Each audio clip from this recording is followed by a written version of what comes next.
Welcome to Democracy Now!, Democracy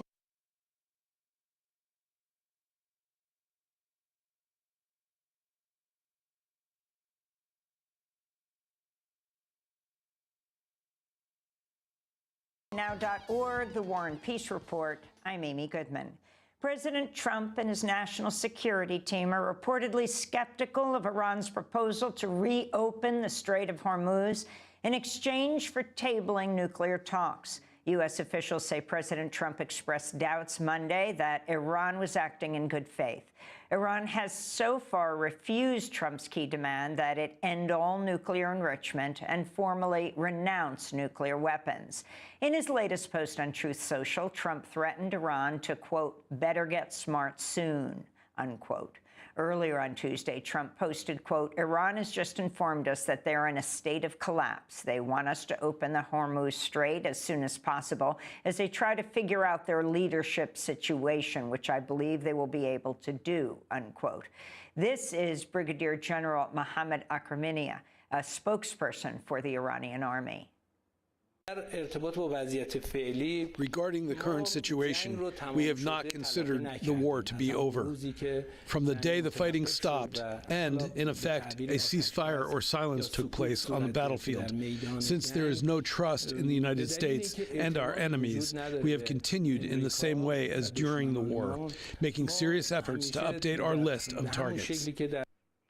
In southern Lebanon, Israel's killed at least 7 people on Tuesday, including emergency workers. It comes as the United Nations reports since the start of the U.S.-Israeli war on Iran, Iranian authorities have executed 21 people and arrested 4,000. Meanwhile, the U.S. Treasury Department issued a new round of sanctions Tuesday, targeting Iran's banking network and Chinese purchases of Iranian oil. Oil prices continue to rise, with Brent crude reaching $112 a barrel. It comes as the United Arab Emirates announced Tuesday it's withdrawing from OPEC after nearly 60 years of membership. The UAE is the third largest oil producer in OPEC, behind Saudi Arabia and Iraq. Meanwhile, an NBC News analysis found that bets on prediction markets wagering on the war's outcome have now surpassed $2 billion. A federal grand jury has again indicted former FBI Director James Comey, this time over his social media post showing seashells arranged on a beach to read 8647. The 2-count indictment claims the image was a death threat against President Trump. Both counts carry a maximum sentence of 10 years in prison. The new indictment comes less than a month after Trump dismissed Attorney General Pam Bondi, whom he complained was not aggressive enough in executing his agenda. A previous Justice Department case against Comey was dismissed last year when a federal judge found the prosecutor who secured the indictment had been unlawfully appointed. Comey's second indictment came the same day as his daughter Maureen Comey won a court ruling allowing her to proceed with a lawsuit against the government. Maureen Comey was fired as a federal prosecutor in Manhattan last year. She was the lead federal prosecutor securing the conviction against Epstein co-conspirator Ghislaine Maxwell. James Comey responded to his latest indictment in a video posted to Substack on Tuesday. I'm still innocent, I'm still not afraid, and I still believe in the independent federal judiciary, so let's go. The Federal Communications Commission announced Tuesday it's accelerating the review of 8 local broadcasting licenses used by ABC. The agency cited an investigation into whether Disney's diversity, equity, and inclusion policies, DEI, constitute unlawful discrimination. The move came one day after President Trump and First Lady Melania Trump publicly demanded ABC fire late-night host Jimmy Kimmel over a joke he made about the First Lady days before the White House Correspondents' Dinner shooting. Democratic FCC Commissioner Ana Gomez said, quote, "This is an unprecedented and politically motivated attempt to interfere with how broadcasters operate, and this unlawful overreach will fail," unquote. The Trump administration's fired all 22 members of the National Science Board, which is the policy and advisory arm of the National Science Foundation. Democratic Congressmember Zoe Lofgren of the House Committee on Science, Space, and Technology said, quote, "This is the latest stupid move made by a president who continues to harm science and American innovation. Will the president fill the NSB with MAGA loyalists who won't stand up to him as he hands over our leadership in science to our adversaries?" she asked. Last year, the Trump administration targeted the NSF for sweeping cuts under Elon Musk's now-defunct Department of Government Efficiency, or DOGE, halting more than 1,600 NSF grants worth nearly $1 billion. King Charles addressed a joint session of Congress Tuesday. He's only the second British monarch to do so. He reaffirmed what he called the enduring bond between the United States and the United Kingdom and praised NATO while urging continued support for Ukraine. In the immediate aftermath of 9/11, when NATO invoked Article 5 for the first time, and the United Nations Security Council was united in the face of terror, we answered the call together, as our people have done so for more than a century, shoulder to shoulder through 2 world wars, the Cold War, Afghanistan, and moments that have defined our shared security. Today, Mr. Speaker, that same unyielding resolve is needed for the defense of Ukraine and her most courageous people. King Charles avoided any mention of the survivors of Jeffrey Epstein's sexual abuse, despite a direct request from Democratic Congressmember Ro Khanna, who said the British ambassador to the U.S., Christian Turner, had privately told him the king would acknowledge them. King Charles' visit was overshadowed by leaked audio of Ambassador Turner telling a group of British students back in February that the only country that has a special relationship with the United States is Israel. An Israeli court has extended the detention of Dr. Hussam Abu Safiya, director of the Kamal Adwan Hospital in northern Gaza, again without filing any charges against him. According to Physicians for Human Rights, Dr. Abu Safiya is currently held in Negev prison under harsh conditions and is being denied his medication and medical treatment despite a deterioration in his health. Dr. Abu Safiya was detained at gunpoint back in 2024 when Israeli forces raided Kamal Adwan Hospital. He had continued working at the hospital even after his son was killed in an Israeli airstrike.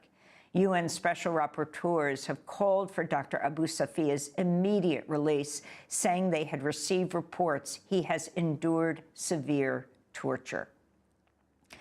The Trump administration's issued a new visa restrictions ordering U.S. embassies and consulates to reject applications of foreign nationals who may intend to seek asylum in the United States. The Washington Post reports U.S. officials will be required to question applicants on whether they fear harm and persecution in their home countries. The State Department cable adds, quote, visa applicants must respond verbally with a no for the consular office to continue with visa issuance, unquote. The new rules come after a federal appeals court ruled Trump's claims of an invasion in order to shut down asylum requests at the U.S.-Mexico border is unlawful. The ICE agent who shot and killed Renee Good in Minneapolis is back on duty and has been transferred to a different state, so far facing no consequences after he fatally shot Good in broad daylight back in January. That's according to the Daily Beast, which reports Jonathan Ross is back at work with ICE while the Trump administration continues to sabotage an investigation into Good's killing.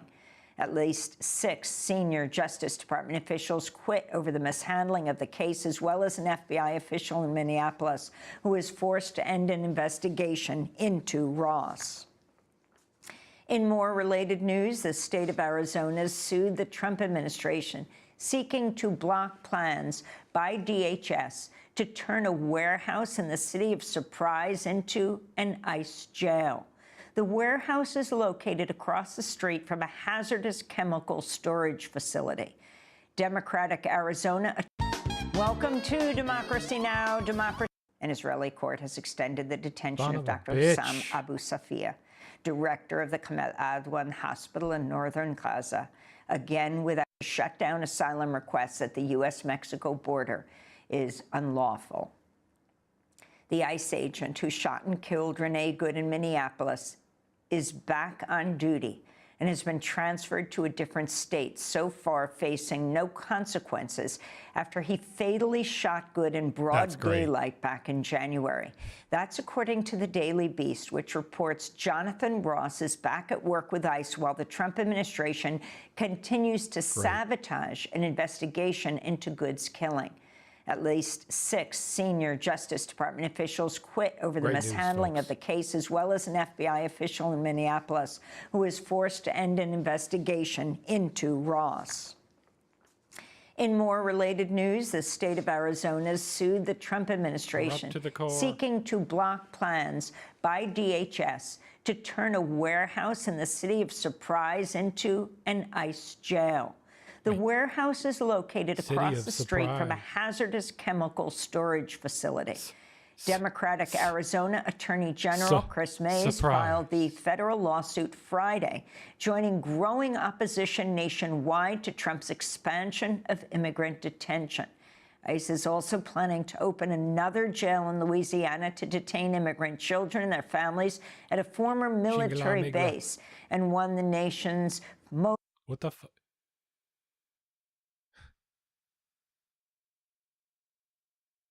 Every single hotel is going to be turned into a internment camp, huh? That's great.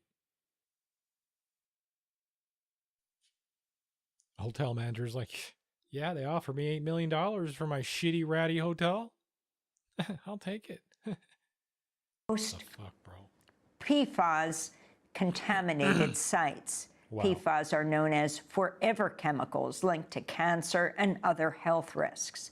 Meanwhile, a Maryland federal judge temporarily blocked plans to repurpose a warehouse into an ICE detention center as the Trump administration failed to conduct an environmental impact review. The decision could significantly delay Trump's efforts at detaining immigrants at warehouses across the United States. It's a W for us. In South Africa, human rights groups are raising alarm as vigilante violence against African immigrants continues across the country. Immigrants say they're living in constant fear, reporting assaults, violent harassment on the streets, and disruptions to their businesses by xenophobic groups.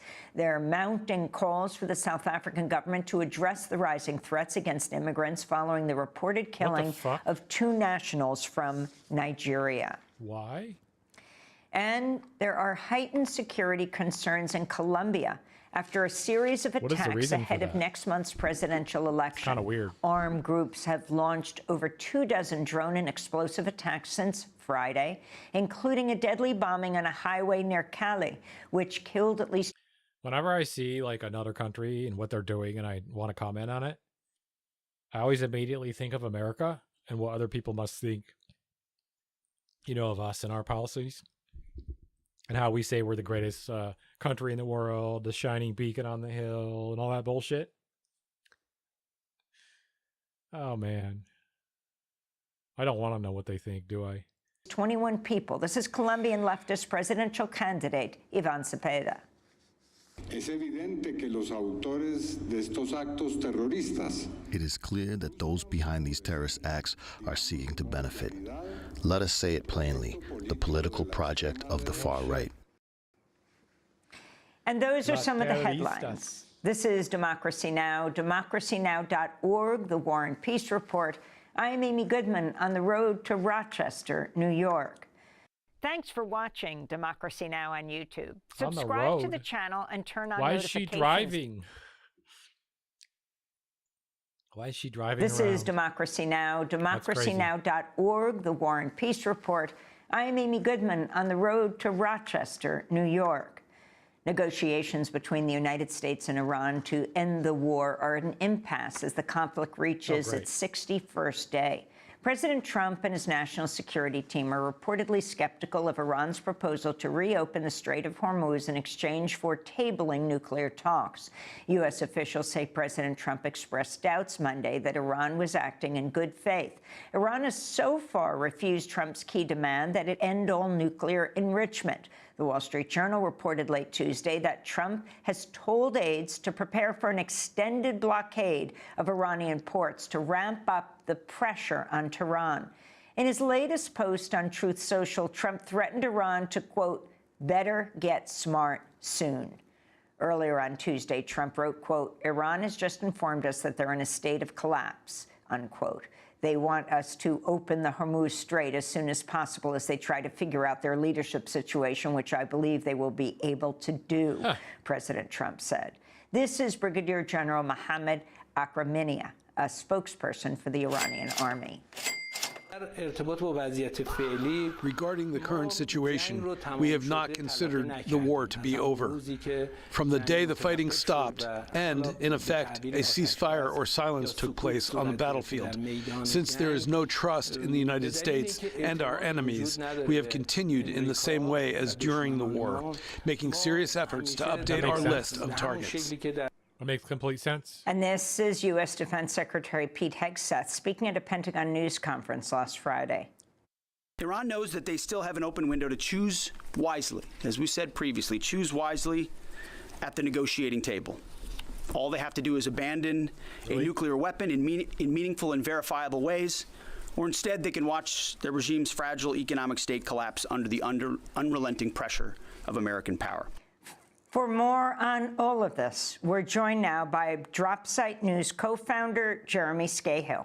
His new piece is headlined, "As Trump's narrative on negotiations flails, Iran is setting its own terms for ending the war." Yep. Hi, Jeremy. Can you start off by just explaining the thesis of your piece? Well, you know, what I've been reporting over the past several weeks is that far from being in disarray, as Trump and his allies in the media have portrayed the Iranian government, it's the Trump administration that is in a state of total chaos, erratic meltdowns, that culminated with Trump claiming that J.D. Vance was on an airplane en route to Islamabad to meet the Iranian foreign minister, Abbas Araghchi, then saying that Jared Kushner, his son-in-law, and special envoy Steve Witkoff, they're actually on the airplane, and they were claiming, the Iranians are begging us to talk, and we're going to go and meet them in Islamabad when Foreign Minister Araghchi is there. The Iranians were telling me we have no intention of meeting any Americans, and that Iran is on its own tour now of Pakistan, Oman, and Russia, where Araghchi met with President Vladimir Putin, and we're establishing our own terms for ending the war. And so what we've seen here is the construction of a total propaganda narrative that is being repeated by almost every Western news organization, that somehow there are these negotiations going on, that the Iranians are putting proposals in front of the Americans. That's not what's happening at all. What Iran has done is it has briefed Pakistan, which is currently the mediating country in the negotiations between the U.S. and Iran, and they've said to them, here are our conditions for ending the war. And what Iran is saying is, we will enter into direct talks with the United States when President Trump lifts what Iran considers to be the illegal military naval blockade in the Strait of Hormuz. We will have an initial round of discussions about how to facilitate the expansion of commerce and transit through the Strait of Hormuz. Iran has maintained that it's not shut down the strait, but that it's just shut it down for any vessels that are linked to the U.S. war in any way. And then after those conditions are met, the Iranians will go back to direct talks having to do with nuclear negotiations. But they're saying that Steve Witkoff and Jared Kushner are total ignoramuses when it comes to the technical issues in terms of nuclear or other issues, that having Kushner at the table might as well be having Benjamin Netanyahu at the table. That's part of why they pushed for J.D. Vance. Iranians told me that they witnessed during the last round of direct talks a division between J.D. Vance on the one hand and Jared Kushner and Steve Witkoff on the other hand. Trump has painted himself into a corner. He's certainly in a quagmire. The administration is desperate to find some form of an off-ramp, and they have been pushing a lie-filled propaganda narrative that has been picked up by media across the board that somehow the Iranians are kind of adjusting their position and coming back to Trump, but it's not good enough yet. The reality is that Trump has no idea how he's going to end this because the Iranians know, or they believe, that they have the 3 M's on their side: munitions, markets, and the midterms. They think that they have done unprecedented damage to U.S. defensive capabilities in the Persian Gulf. They caused the evacuation of 13 American military bases. They committed widespread damage against American aircraft that only now is starting to come to light. They destroyed the early warning, highly expensive radar systems. The Israelis' interceptors are at dangerous low levels, and the United States is unable to confront Iran's asymmetric posture in the Strait of Hormuz, no matter what Trump does. The markets are in free fall right now, relatively speaking. It's not going to get better. If Trump starts bombing Iran again, they say they're going to hit oil infrastructure in the Persian Gulf, potentially cut undersea internet cables, which would massively disrupt commerce and internet. And the final thing is the midterms coming up. This is a political disaster for Donald Trump, and the Iranians feel like they're in a position that Trump is not holding the cards. And so what they're saying is, if you don't meet our initial demands to lift your illegal naval blockade, we're not going to have any talks with you anytime soon because you've painted yourself into a corner, and we're going to sit back and let you continue to have less and less space in that corner. Jeremy, you note that the Iranian Foreign Minister Abbas Araghchi has been on a strategic 3-nation tour where he's unequivocally laying out Tehran's position to mediators and key strategic players who may influence future negotiations. Okay, you that write, hat quote, is like Russia played a key role in the 2015 nuclear deal and could emerge as an important guarantor of Tehran's interests in any agreement reached with the U.S. I want to ask you about Russia's role in this, but first, let's go to a clip. This is Russian President Vladimir Putin, followed by... Hold on.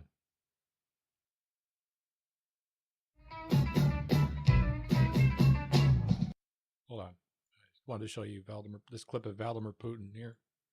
This is Vladimir.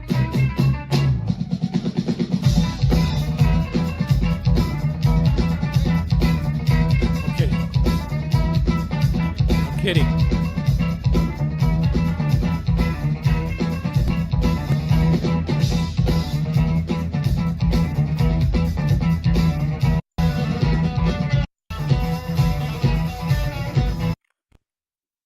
Talk about going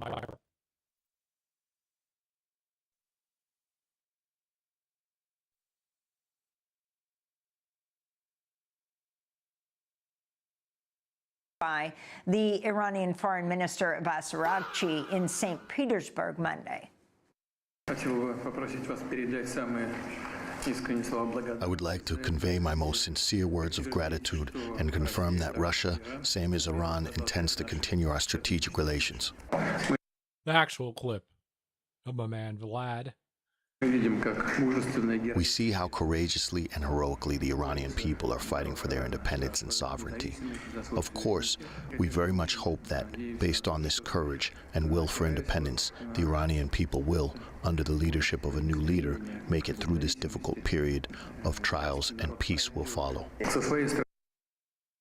Look, this man has no shame. He is literally combing over those remaining hairs he has across the top of his bald head, and he still has more riz than Trump. I'm sorry, as much as I hate Vladimir Putin, and I do, trust me, hate him, but I think he's actually a horrible person, unlike Hassan. Like, he has more riz than Trump. From our side, we will do everything that is... And when I say Riz, I specifically mean like mob boss Riz, right? Like the kind you don't want to fuck with. Because that's what Trump thinks he has. in your interest, in the interests of all nations in the region, so that peace is reached as soon as possible. You know our position very well. I was asked to confirm during this visit that Russian-Iranian relations is a strategic partnership and will remain that way moving forward.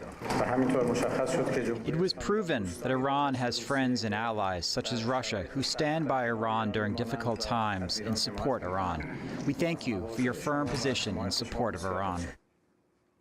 So that was the Iranian Foreign Minister Araghchi. Before that, Russian President Putin. Jeremy, talk about what Putin's position is now, and back in 2015. It may surprise people.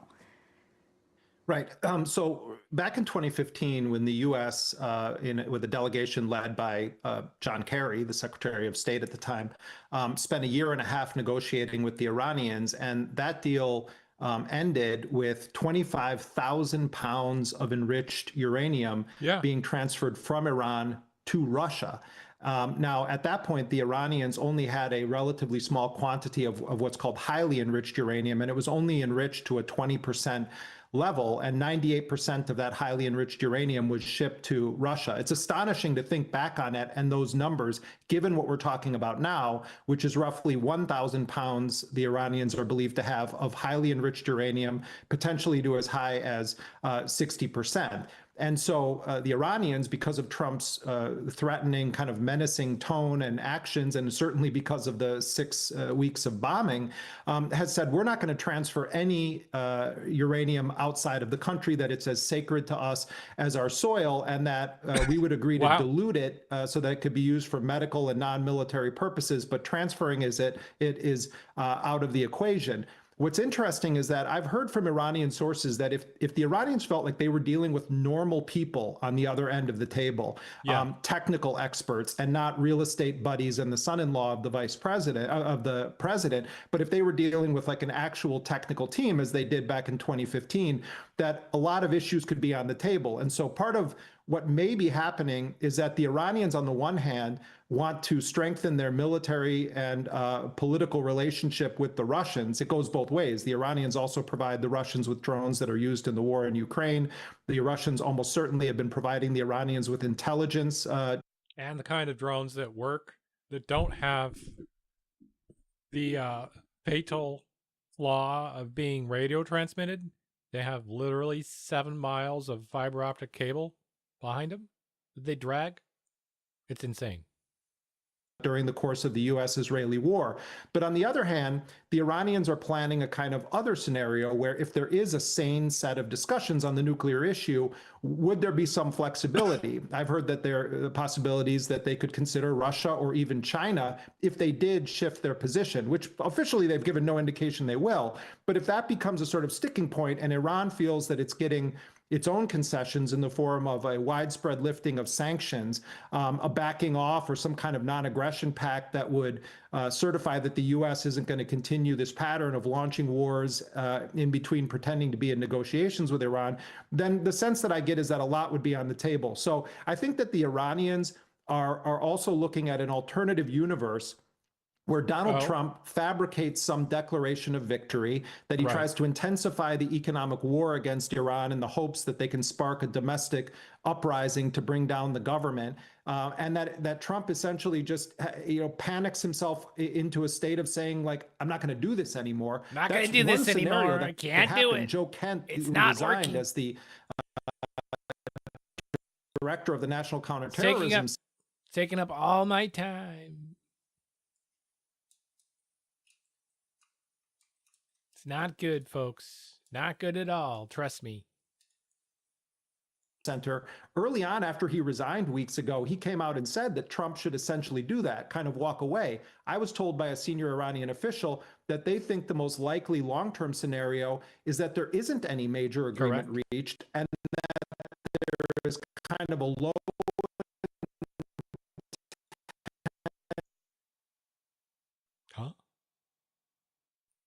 Why is YouTube fucking up lately? What's going on? What's happening? What's happening here? How dare they? How dare they restrict my bandwidth? intensity tension that continues to boil. And so, you know, the Iranians feel, though, that time is on their side and that it's Donald Trump who has the clock and that he's watching it with sweat increasingly pouring down his face because Iran.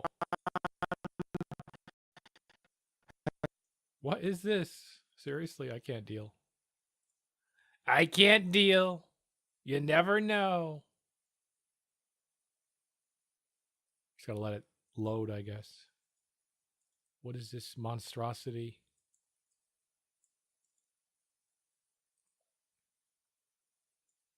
Okay. Has no intention of capitulating. So there's dual tracks that the Iranians are operating on. And I just want to emphasize again that when you read these reports about the Iranians have put a new proposal forward, et cetera, much of what the Iranians have been doing is reiterating their position. They feel that the United States did not understand the significance of what they put on the table back in February, that it would have gone beyond the 2015 nuclear agreement. And I think it's pretty clear at this point that Israel has thoroughly contaminated what the U.S. believes is intelligence on Iran, and it seems quite clear that throughout this war and actually before it, the Israelis were presenting completely cooked intelligence. This diabolical intelligence that it was going to be easy, that it's going to be a cakewalk, that you just assassinate the leadership and the people are going to rise up. It's not just that Israel has political influence. It's clear that Israel has contaminated the intelligence gathering and presentation to the president of the United States by constantly injecting politicized fake intel to try to keep this war going or to start it in the first place. That's fucked up, bro. German Chancellor Friedrich Merz said can't do it.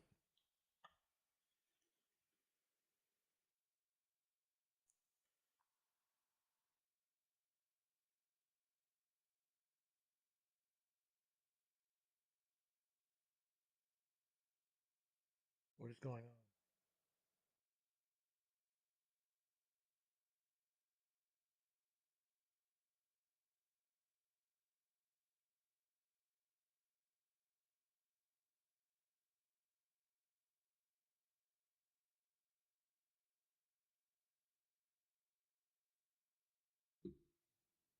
Said he had become disillusioned with the U.S. and Israel over the war in Iran, and said the Trump administration is being outwitted and humiliated. This is Merz.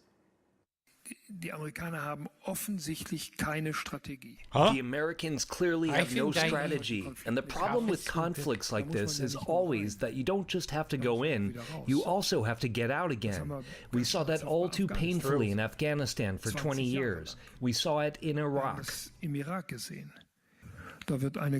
An entire nation is being humiliated by the Iranian state leadership. Jeremy Scahill, your These response. Germans are even telling us we're cut. On just a factual level, what Chancellor Merz is saying is 100% true. But in real political terms, Merz was a supporter of Donald Trump's actions. Yes. Germany, perhaps second only to the United States, has passionately supported and defended the Israeli genocidal operations in Palestine, specifically in Gaza, and these broader wars. And Merz kissed the ring of Donald Trump from the very beginning. He bowed to him and allowed himself to be walked around the block by the Trump world like a poodle.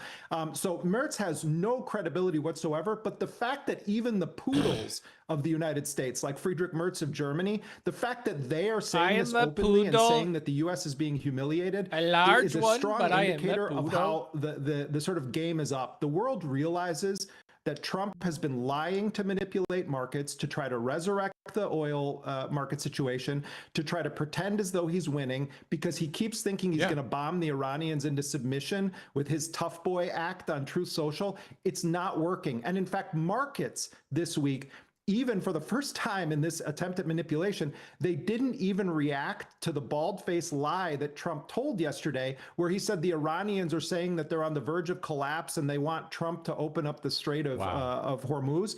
That didn't happen. Hormuz. And the markets did not react in the way that they typically have to Trump's manipulation every Monday morning. So I think the world is realizing what Mertz, who often is a poodle of the United States, particularly Trump, Mertz is saying the quiet part out loud because it's so obvious that to deny it would make you look like an absolute idiot.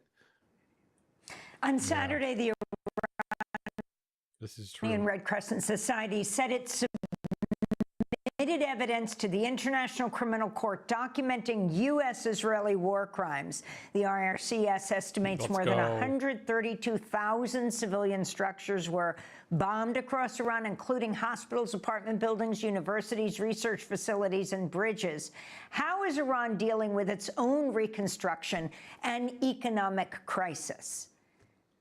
It's very difficult. I mean, I think we don't fully understand the extent of the damage and destruction that has been wrought inside of Iran. And, you know, the Iranians, of course, do have a difficult time in importing goods. But I will note something quite significant. After Abbas Araghchi left Pakistan last weekend, when Trump claimed that they were going to be meeting with the Americans, and then it didn't happen, just as the Iranians said it wouldn't.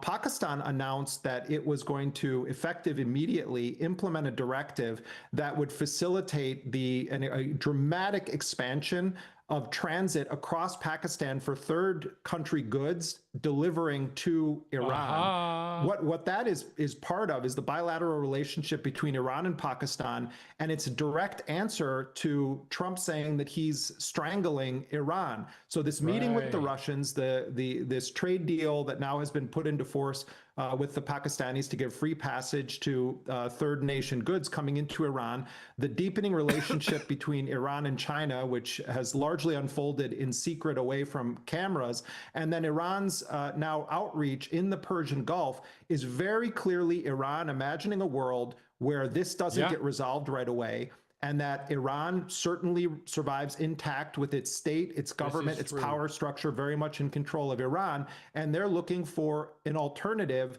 to a full solution or resolution with the United States. That's going to be a key thing to watch. Iran is not just operating on some desperate track to try to make a deal with the United States. You know, this is a real nation state. This isn't just some, you know, paper tiger that the U.S. can assassinate some people and do heavy bombing and then they collapse.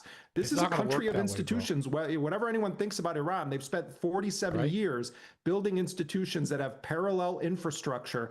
I don't think there is a historical precedent for having basically the entire upper echelons of political, military, and religious leadership assassinated, and then turn around and do 6 to 7 weeks of retaliatory strikes that fought the world superpower to a standstill. There isn't a historical precedent for what we're seeing. And I think now the United States and Trump's advisors understand they have to take this seriously. And Iran is operating on a totally different path that presumes that they aren't going to have a political resolution to this crisis or conflict with the United States. Thanks for watching Democracy Now! On YouTube. Well, you hope so anyway.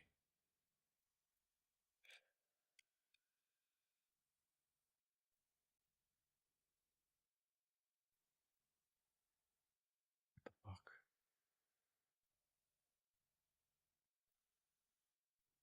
What is happening with my fucking stream today? Seriously. All right, here we go with some propaganda. Suffice it to say that the nuclear question is the reason why we're in this in the first place. Okay. Now we get to hear from our fearless leader, Mr. Piece of Shit himself.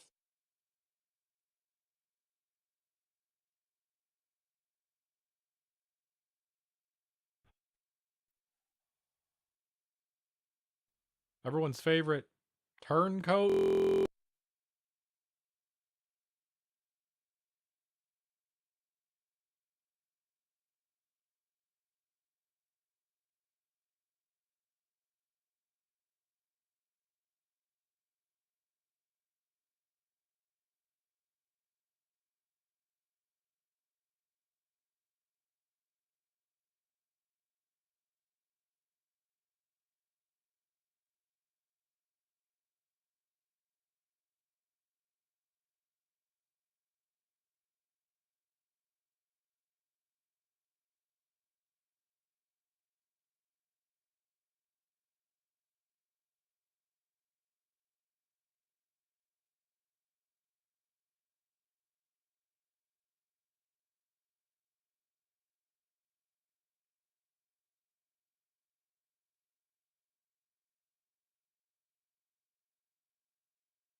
Oh, my day.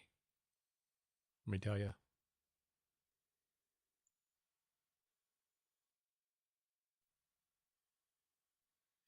If Iran was just a radical country run by radical people, but, you know, it'd still be a problem. But they are revolutionary. There's no doubt in my mind that at some point in the future, if this radical clerical regimes... The fuck did he just say?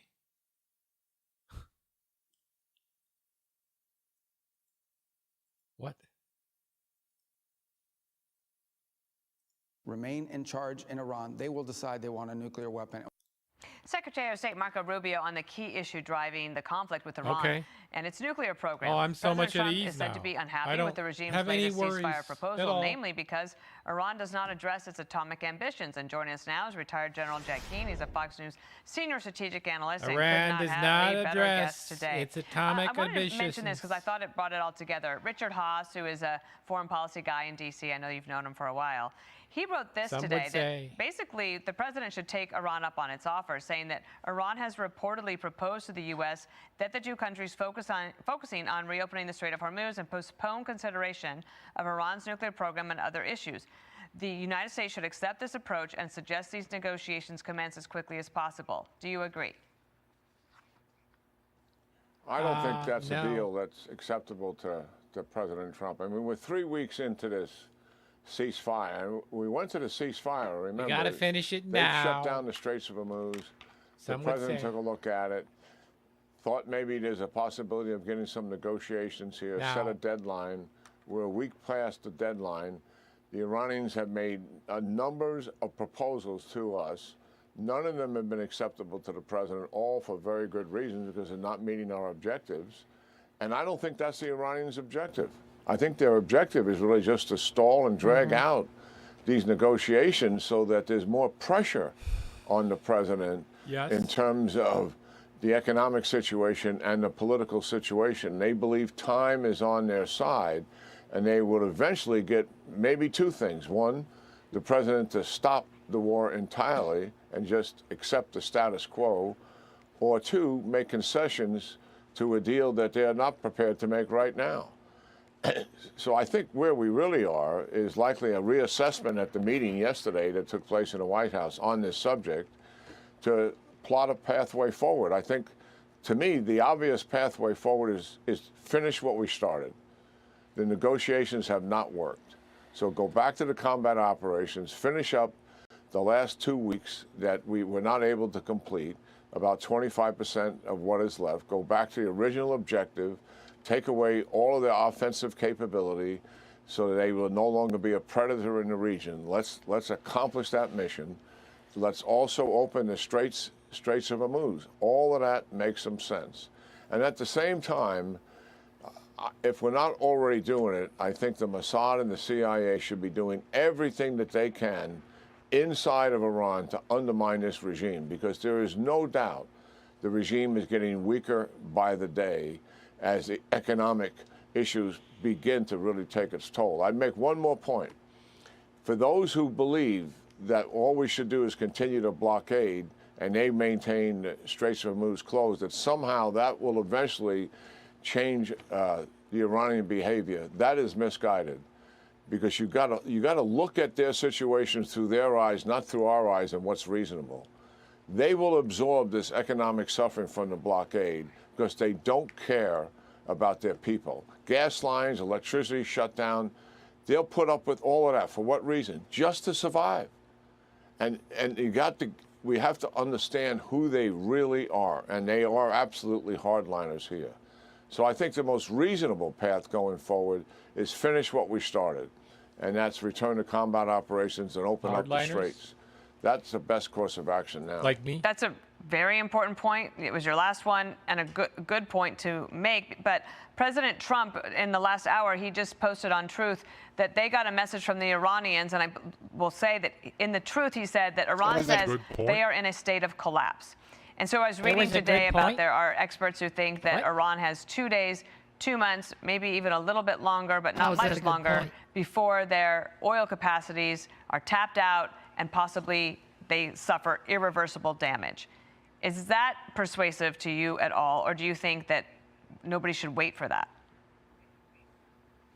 Well, I think we underestimate the regime, and we've done that more than once. The reality is, yes, we've taken away 80%. Dude, this guy has underestimated the regime since the beginning. Period. The fuck? That's right, mate.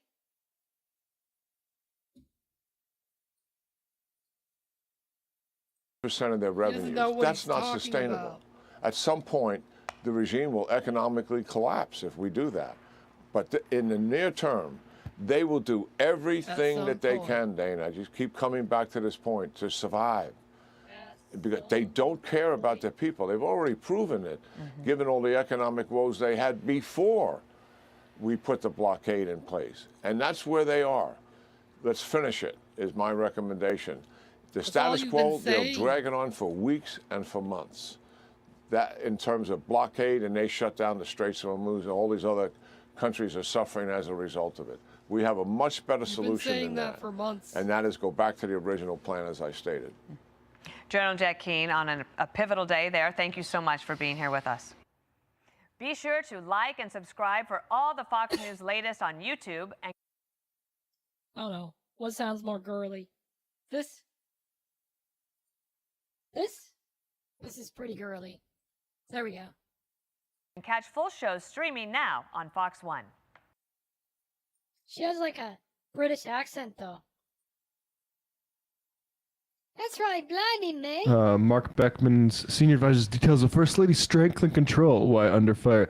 I just like that this guy's like, you know how in Britain they have, all the newspapers have like royal.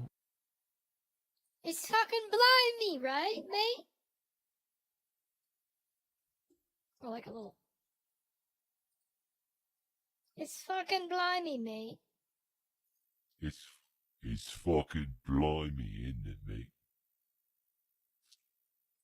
It's fucking blimey, isn't it, mate? Yeah. They're people on the royal beat. This is like what these people are on. There we fucking go. I'm a thief from Marathon, and I got a fucking potty mouth. That's right. I like to watch the fucking news, mate. That's right, mate. He seems quite close with Melania, but yeah, sure. Let's talk about Melania when the shots were fired. We saw that video when she's talking to the mentalist. He's trying to guess Caroline Leavitt's the name of her baby. Oh, hell and no. they're talking, have a normal conversation, and then the shots are fired, and watch her reaction. What's happening? What's happening? Oh, wait a second. Hold on. Hold on. Folks, did he predict this? Is this a prediction? We don't know.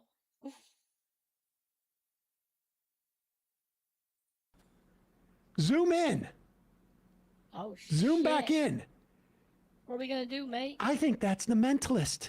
It is. Who was at the, that guy was at that tort conference. Yeah, we were talking about this. Oh, but I didn't know that he was right there. That's what he was doing. Yes. Yeah, when he was doing with a piece of. How the hell did he not know there was a guy shooting people? Why would he be right there? Well, it's all part of the trick. How does he not I knew know? everything would be okay, though. I knew no one would die. I was just there to actually keep everybody calm. I just saw him, folks. Shots are fired, and watch her reaction. What's happening? What's happening? Well, look, at this moment in time, Melania was told. Welcome to the Marathon News Network. That's right, mate. It's blimey, isn't it? I'm bringing you all the fucking news from TCCN. That's right. Breaking news, folks. Breaking news. Breaking news. Trump falls at the White House Correspondents' Dinner.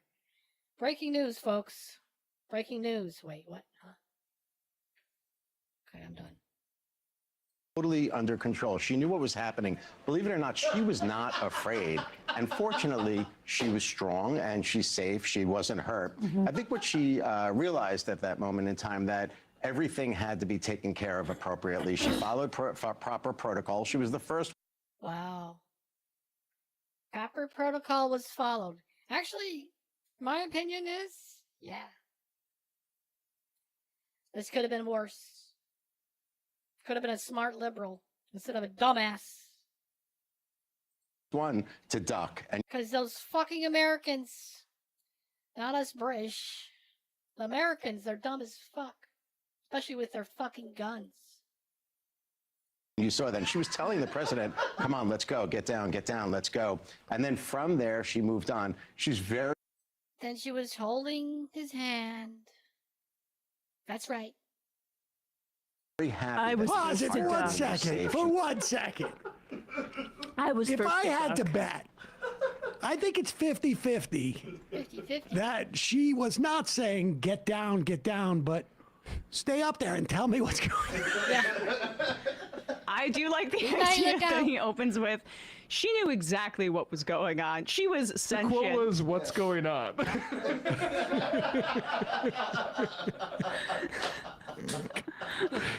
Let's go. Sorry, wait, no and then laughing from now. there, she That's moved right, on. She's very happy that the entire room was safe. She's very happy that She's she so was safe happy. and secure. But this needs to Just like stop. me. We So can't big of live her. this way as a society. That's But what fucking we all right, need. mate. We Just can't like live this way fucking as a me. society. Look, mate. You gotta take the wins. You gotta take the W's when you got them. Meanwhile, when schools get shot up, it's like, what are you going to do? Yeah. We all need a Mark Beckman in our own head. Exactly, exactly. Being like, yeah.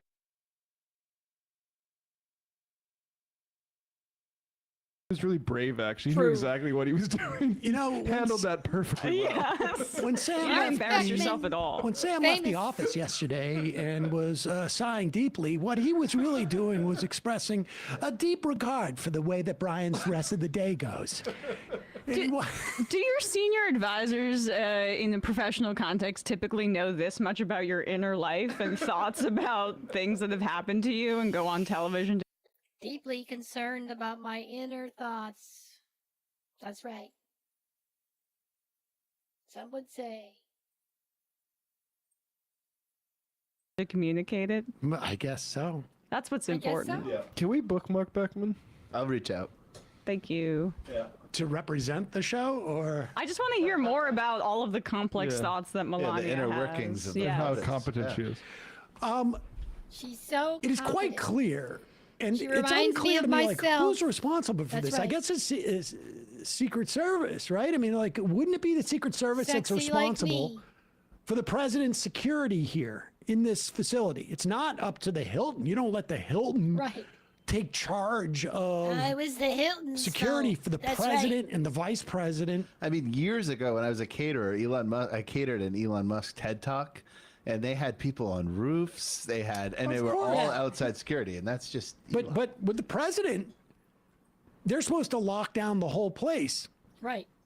And not only were Hello, there voice multiple mod? reports after the fact about how bad the security was, this apparently they happening? found this footage. Hot Mike, Fox News host, I think it was local Fox Oh, this News. is bad. I think no, he's got a show on regular Fox. It's This- like one of those. It like replaced Red Eye. I think it's like a late night Fox Yeah. News show. Interesting. Okay, and here he is talking on a hot mic. It's Fox 5. I don't know. Caught on a hot mic, according to this. You never know. And talking about the And then people going into the White House Correspondents' Dinner. So this is before the shooting. I love that they have like two random chicks holding the front door open. Where's the guys? We're not even trying anymore. Pause it for 1 second, and then we'll go back. Like, Two what the fuck? random chicks. I haven't heard somebody talk like that for a long random time. chicks. Yeah, that's great. Look at these I broads. haven't heard chicks. Look at those yams on that broad. Honestly, like, to not say that ironically. I know. Like, I don't know if that guy knew that guy, but it really just seems It's Fox like Republicans. this is. I know. Right? I don't know, and I'll tell you this: if you're like a 13, 14, 15-year-old, 16-year-old, 17-year-old, 18, 19, 20, 21-year-old boy or man, I will tell you this right now: if you want to signify that you have some type of esteem issues, there's no better way than to turn to a guy and unironically refer to women as chicks.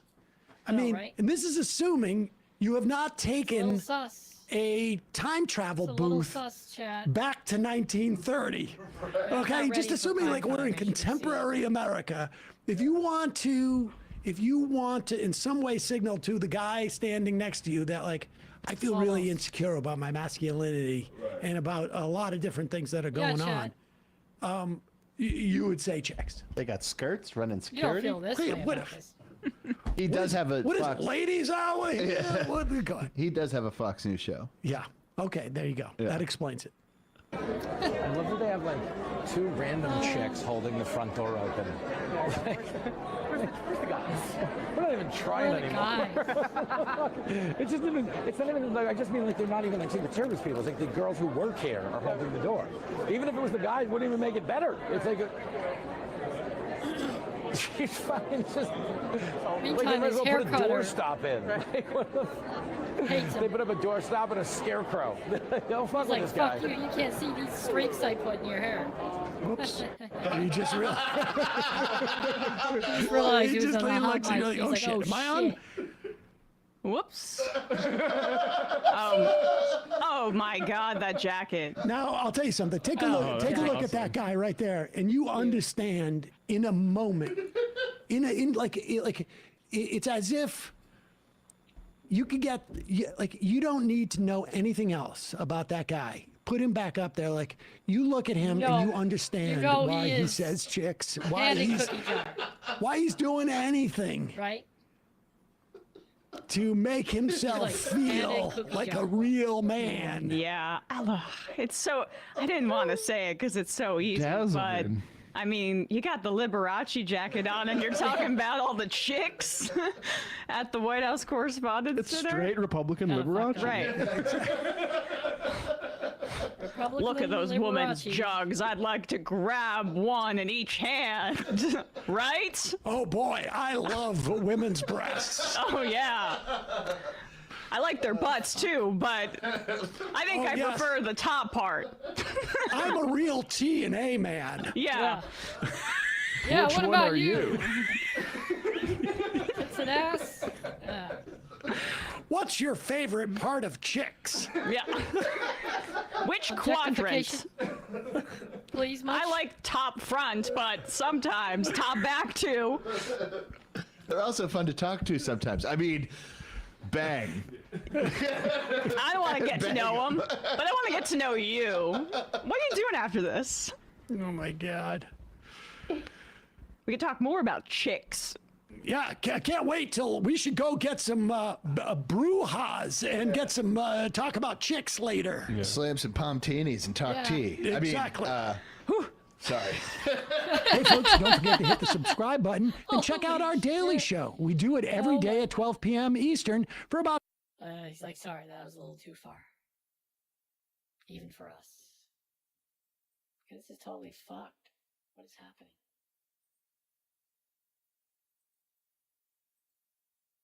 I guess my stream's over, folks. No more special guest. What are you gonna do?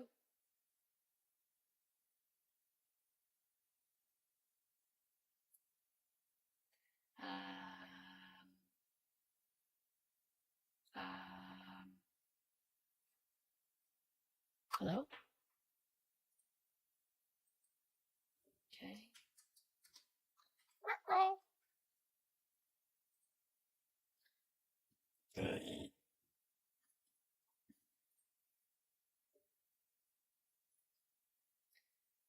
Okay, next.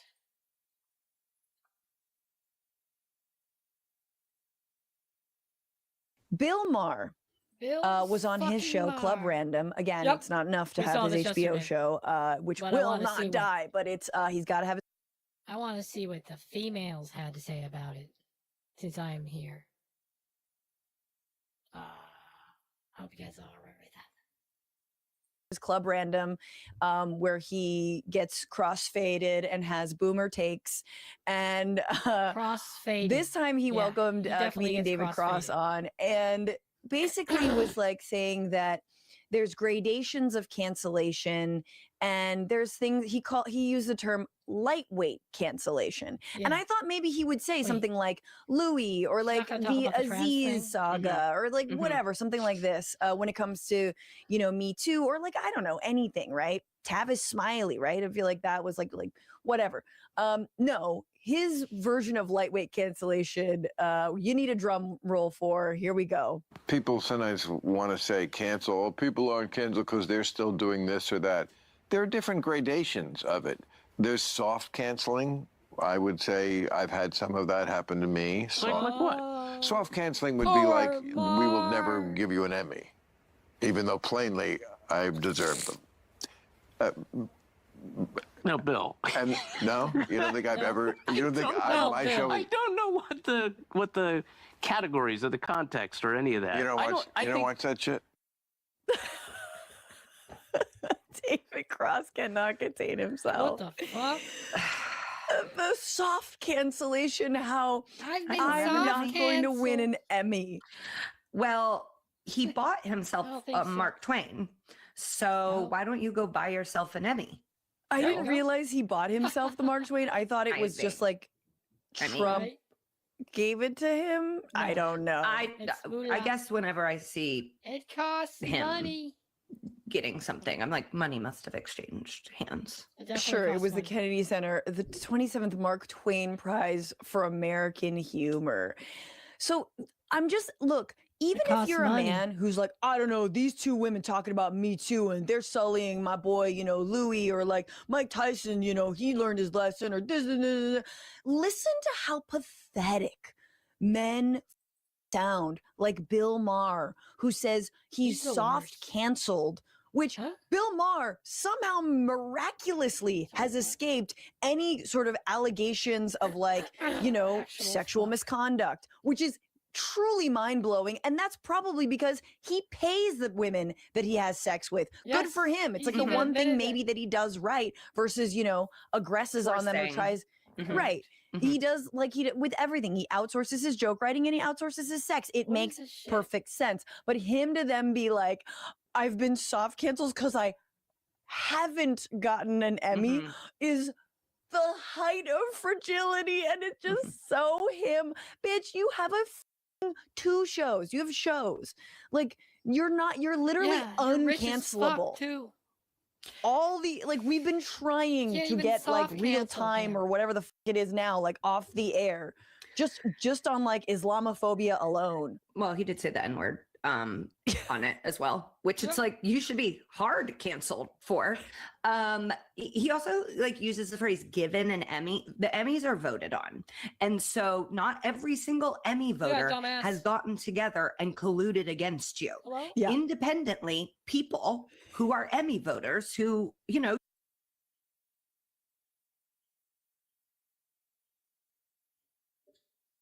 Can I get a break? Can I get a break, chat? I already know I'm better than Peanut. I'm the best fucking guest you ever had. That's right. I came straight from the game, literally.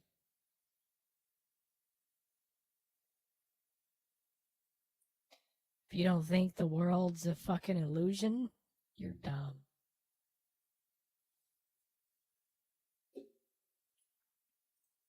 you can say whatever you want, whether they're qualified to be doing that or that's diverse enough. They are voting, and you are not winning. You lose that election every single time. Yeah, because Wanda Sykes is back there, and she's orchestrating the votes against him. What's going on, Frantifa? If you haven't already,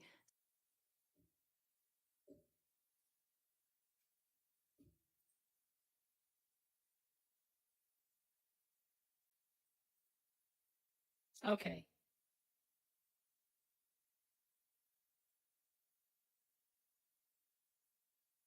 Okay.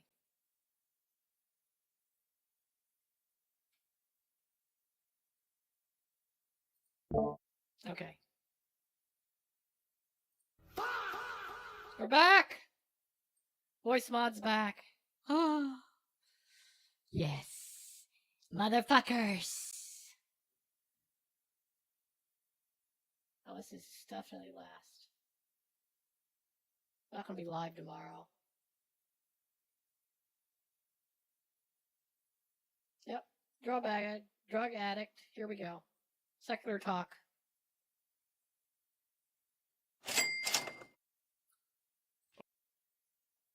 Breaking news. Here on TCCN. We know now for sure that the marathon has many levels. And we've only seen a little of them. Not much. There's more. You heard it here first. That's right. They're not gonna just show us and give us access to the current part of the marathon, but they're gonna give us the full access. That's right, chat. That's right. You hear me, chat? Don't make me get mad at you. You hear me? Huh? You hear me, chat? I think I need to get rid of my bangs. Oh, buddy, this right here, y'all. I need to trim my This right my here bangs. is spicy. It is. Ooh, this is special. Now, Laura Loomer may be an absolutely psychotic. She is spicy. I can tell you that. Yeah, you can't see my eyebrows because, you know, they're good. So you want to see my eyebrows. You can kind of see them, but they're under my hair. Oh, well. Bitch. And I'll she cut is him that. next time. She's a psychotic bitch. However, man, when you let one of these people start going and start gossiping and talking shit about others, it's like watching Tiger Woods in his prime. Well, her name is Loomer. You know what I'm saying? That's It's like funny, watching LeBron right? dunk on somebody. I mean, this is like That's watching right, a mate. gazelle run on the open plains. It's It is a beautiful fucking sight to time, see when you let a psycho ass bitch just start running her mouth and like suplexing everybody around her that pisses her off. Like, I know Kyle doesn't use the word bitch very often, but because I don't like to use that word for women. Woo, this is great. Laura, whatever you do, do not take your meds. Stay No, off please. the meds. No more no. Seroquel. Don't take No your more meds. Thorazine. Don't pop the Xanax. Don't take that Making the Lexapro. money, bitch. I'm telling you, Keep making just your let it money. rock. It's everybody else. It's not you, sweetie. It's You gotta everybody pay for else that that's face, the problem. mama. You're the one that's right about everything. So just let it rip. Let her rip over Like and he over. said, So here's Laura Loomer, let who I it must rip. say, her set's it looking rip. kind of on point. Like Rip. I kind of like the way her set looks. I like that. I fuck with Let that it pink rip. light, the pink like purpley light in the Oh, okay. background. Bookshelf is nice. Well done. I'm gonna give Laura I'm gonna give her a solid like 9 out of 10 on. Oh, really? You wouldn't like my background, would he? It can change, though. Mine changes. Yeah. On the set design here. But so she now is gonna just absolutely rip into other MAGA grifters, okay? And she's gonna spill all the tea. So What is my the reason why bottleneck? this is so great, y'all, is Pandora's box is now open because the target of her ire here is Milo Yiannopoulos, who, if you don't know, might be the hell only no, other mate. petty psychotic bitch who's more petty and more psychotic than Laura Loomer. So, y'all ready for this, man? Yeah, This I'm is ready. fun. So here we go. She's gonna go Insky. Let's get it. Look up the court records. You'll see that Milo has multiple judgments against him. He is not only an illegal alien, but there's multiple court records. You're not going to see it by doing a Google search right now. You have to actually like look in court records. I'm going to post these records because I actually have them, and I'll be posting them on X for everybody to see themselves. Milo has multiple outstanding judgments against him. So he also told people that I used to work with, oh, I want Laura Loomer to sue me because I want to raise $1 million on GoFundMe because there's so many people who hate Laura Loomer that I would be able to raise money, and then he would just use the money to go pay for his drugs, right? So Milo is Oh, hell no. So Milo's an illegal immigrant, and he's just trying to make money so he can raise drugs for his money for so he can afford drugs because he's a drug addict. Oh my word. Inject it into my veins like it's Milo injecting the drugs into his veins, y'all. Let's go. is squatting in a home. He's an illegal alien. He needs money for legal fees. Now he's squatting in a home too? Oh, Milo, what have you done, son? Oh, no. why is it that all these right-wing pundits are always like the biggest fucking disgusting degenerates you've ever seen? And then you look at all the liberal and leftist ones and they're like perfectly responsible, raising their kids, taking them to soccer practice, having like the most regular lives of all time. White picket fence, couple, cat and a dog. And then you look at the right-wingers and they're just like desperately looking for somebody's dick to suck, desperately looking for a crack pipe. Like, whatever. The right-wingers just are a total fucking mess, bro. Because he's facing deportation for doing something he doesn't want anybody knowing. And so Milo wants to raise money. Milo wants me to sue him because he wants to be able to raise a ton of money so that he can continue his illegal alien lifestyle in the United States of America. Why would I rack up millions of dollars in legal fees in a case that's going to get drawn out forever, only to never get paid out if Milo Yiannopoulos were to continue lying about me? He has nothing to lose. Milo Yiannopoulos doesn't make any money. Milo Yiannopoulos is an illegal alien squatter, and court records prove it. You can go look it up yourself. That was literally like 2024. Okay, like you can see here, it says that a judge was expected to decide on whether to remove the residence because Milo Yiannopoulos was illegally squatting in this home that was foreclosed upon. They tried to kick them out, and Milo was living there with a bunch of trannies. He was literally living in a house with a bunch of trannies and homosexuals and some cat that he, didn't take care of. And then he said that he made up the story about how the cat got lost and he couldn't find the cat. When in reality, like I was told that Milo allegedly sold the cat for drug money. Oh, what happened, Milo? Wow. Milo went from ex-gay to like, now I'm into trans people. By the way, Laura, come on with the language here. But oh my word. Oh my days. You sold a cat for drug money? Oh, that's low, bro. What on earth? You can't do that. That's so low. Laura, we need more evidence that Milo is hooking up with. Is it trans prostitutes? What? I need more. I need more tea, Laura. You're only giving me half the tea. I want all the tea. What else you got for me? Come on. I'll cover it. I'll talk about it. What you got, Laura? Keep hitting us. So he lied to everybody and said that he lost his cat. And oh my God, my precious cat is gone. But the cat was like a pretty rare breed. And I was told that Milo, while he was squatting in this home, allegedly sold the cat. Like cat's worth like over $1,000. It's like some kind of designer cat. He allegedly sold this cat to get money for his Percocet. Oh my God, bro. What a fucking demon. It's like a serval or something that he had. I don't know. Probably. Oh, if this is true, oh my goodness. Now, it's no surprise to anybody that Milo Yiannopoulos is a fucking disgusting piece of shit. But you sold a cat for perks? Oh, no. Bro, the reason this one hits hard because I have 3 cats and I fucking love them. I fucking love them. They're everything, bro. They are the sweetest, cutest things. They're like not even half the work that a dog is. Good. All you get is like the positive love and affection, and like they're just amazing. You sold a cat for Percocet? Nice. Man, come on, bro. That alone should be, I feel like that should be its own crime. That should be written into the law books. Like, you cannot sell a cat for perks. Because, I tried to be a good friend to Milo over the years, like before I disavowed him. And, he told me one time, I need money, please. I'm going to be homeless. And he wanted me to give him $1,000. So I gave him $1,000 and I let him sleep on my couch for a little while when I was Oh, no. Is this true? Milo, is this true? You were sleeping on Laura Loomer's couch and she had to give you $1,000? Bro, on some freeloader ass shit. I thought you guys were against freeloaders, man. What happened? Milo, I thought you guys were against freeloaders. I thought it was all like the parasite moocher lefties who are the fucking freeloaders. Now here you are. You had to sleep on Laura Loomer's couch? Palm Beach.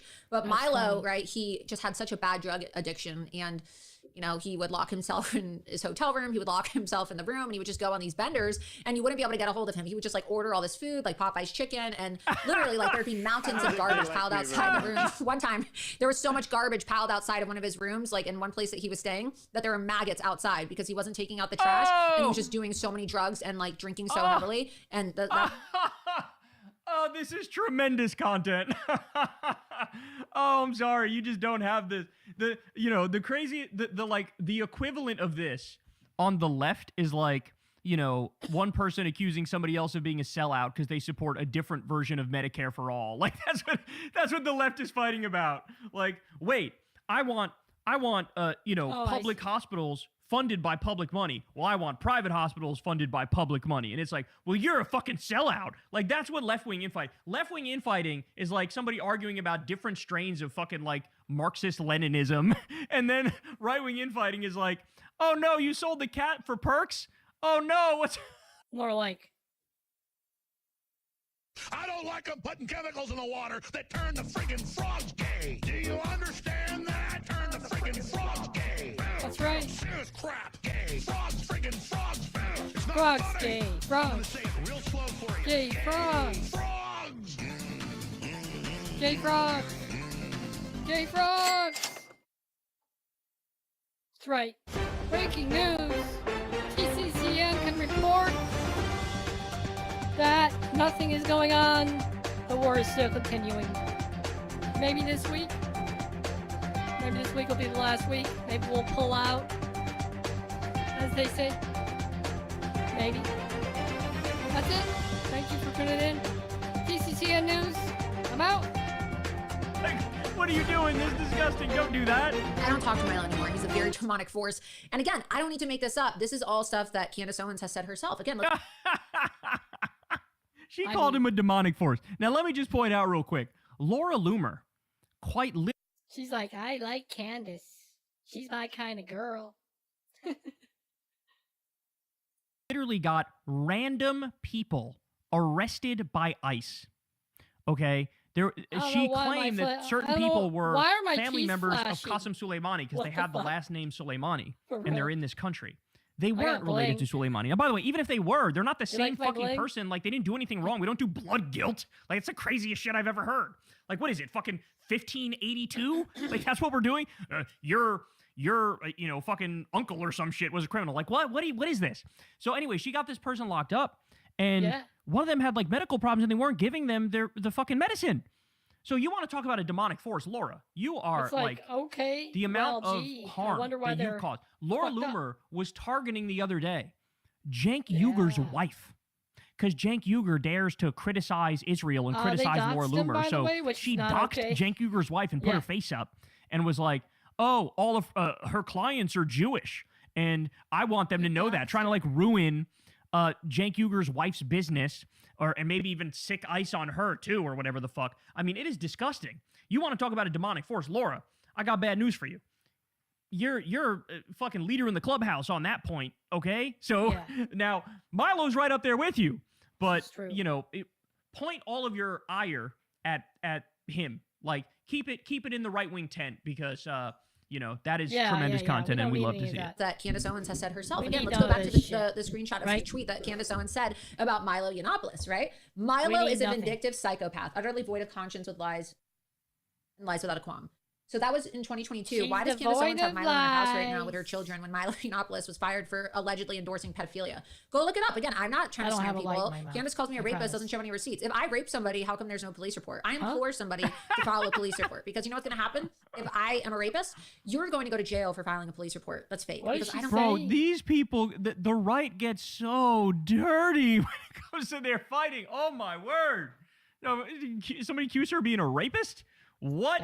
Rape people. I'm not a rapist, okay? I am a happily married woman. I am in a very committed relationship with a man who I love, a man who I went on multiple dates with, and a man who I went on multiple dates with? I would hope that the relationship you're in, you went on multiple dates with the man. of romantic interactions with before I agreed to marry him.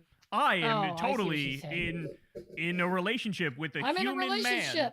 Don't He is worry. a Homo sapien, and we He's a homo, a sapien. hold hands. Yeah, we hold hands. Like, what is this, Laura? What are you doing? Marry him. So I'm not afraid to say it, because I'm He's a not in a Homo lavender sapien. marriage, and my husband's not a fuck. Okay. Oh no! Oh no! I think what she's saying there is that Candace Owens' husband is actually gay. I think that's what she's saying there. Oh, I love this right-wing infighting. There was a time I was naive enough to think that the right didn't do any infighting. Because for a time, it felt like they didn't do any infighting, and all it was on the left is kinda was we would like fight that. each other. We would fucking be at each other's throats, and everybody would be fighting with everybody on the left.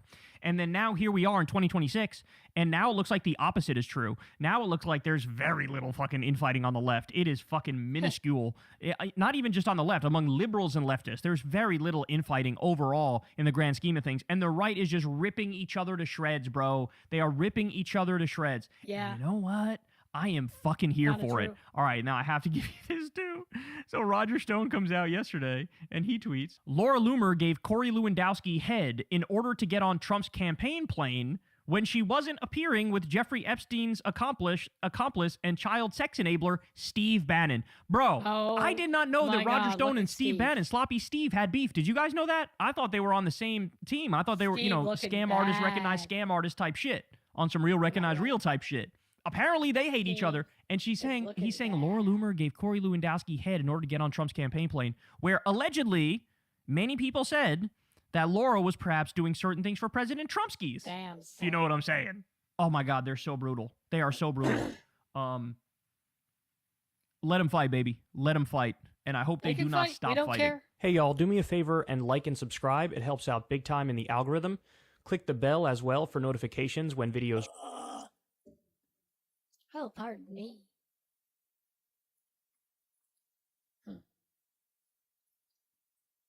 The actual fuck is happening?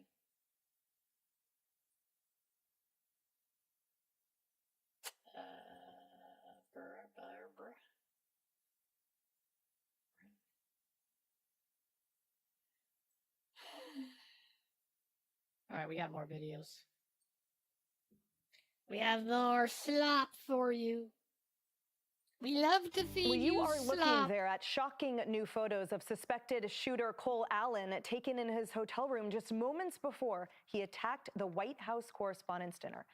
The shooting marked the third attempted assassination plot targeting President Trump in just 2 years.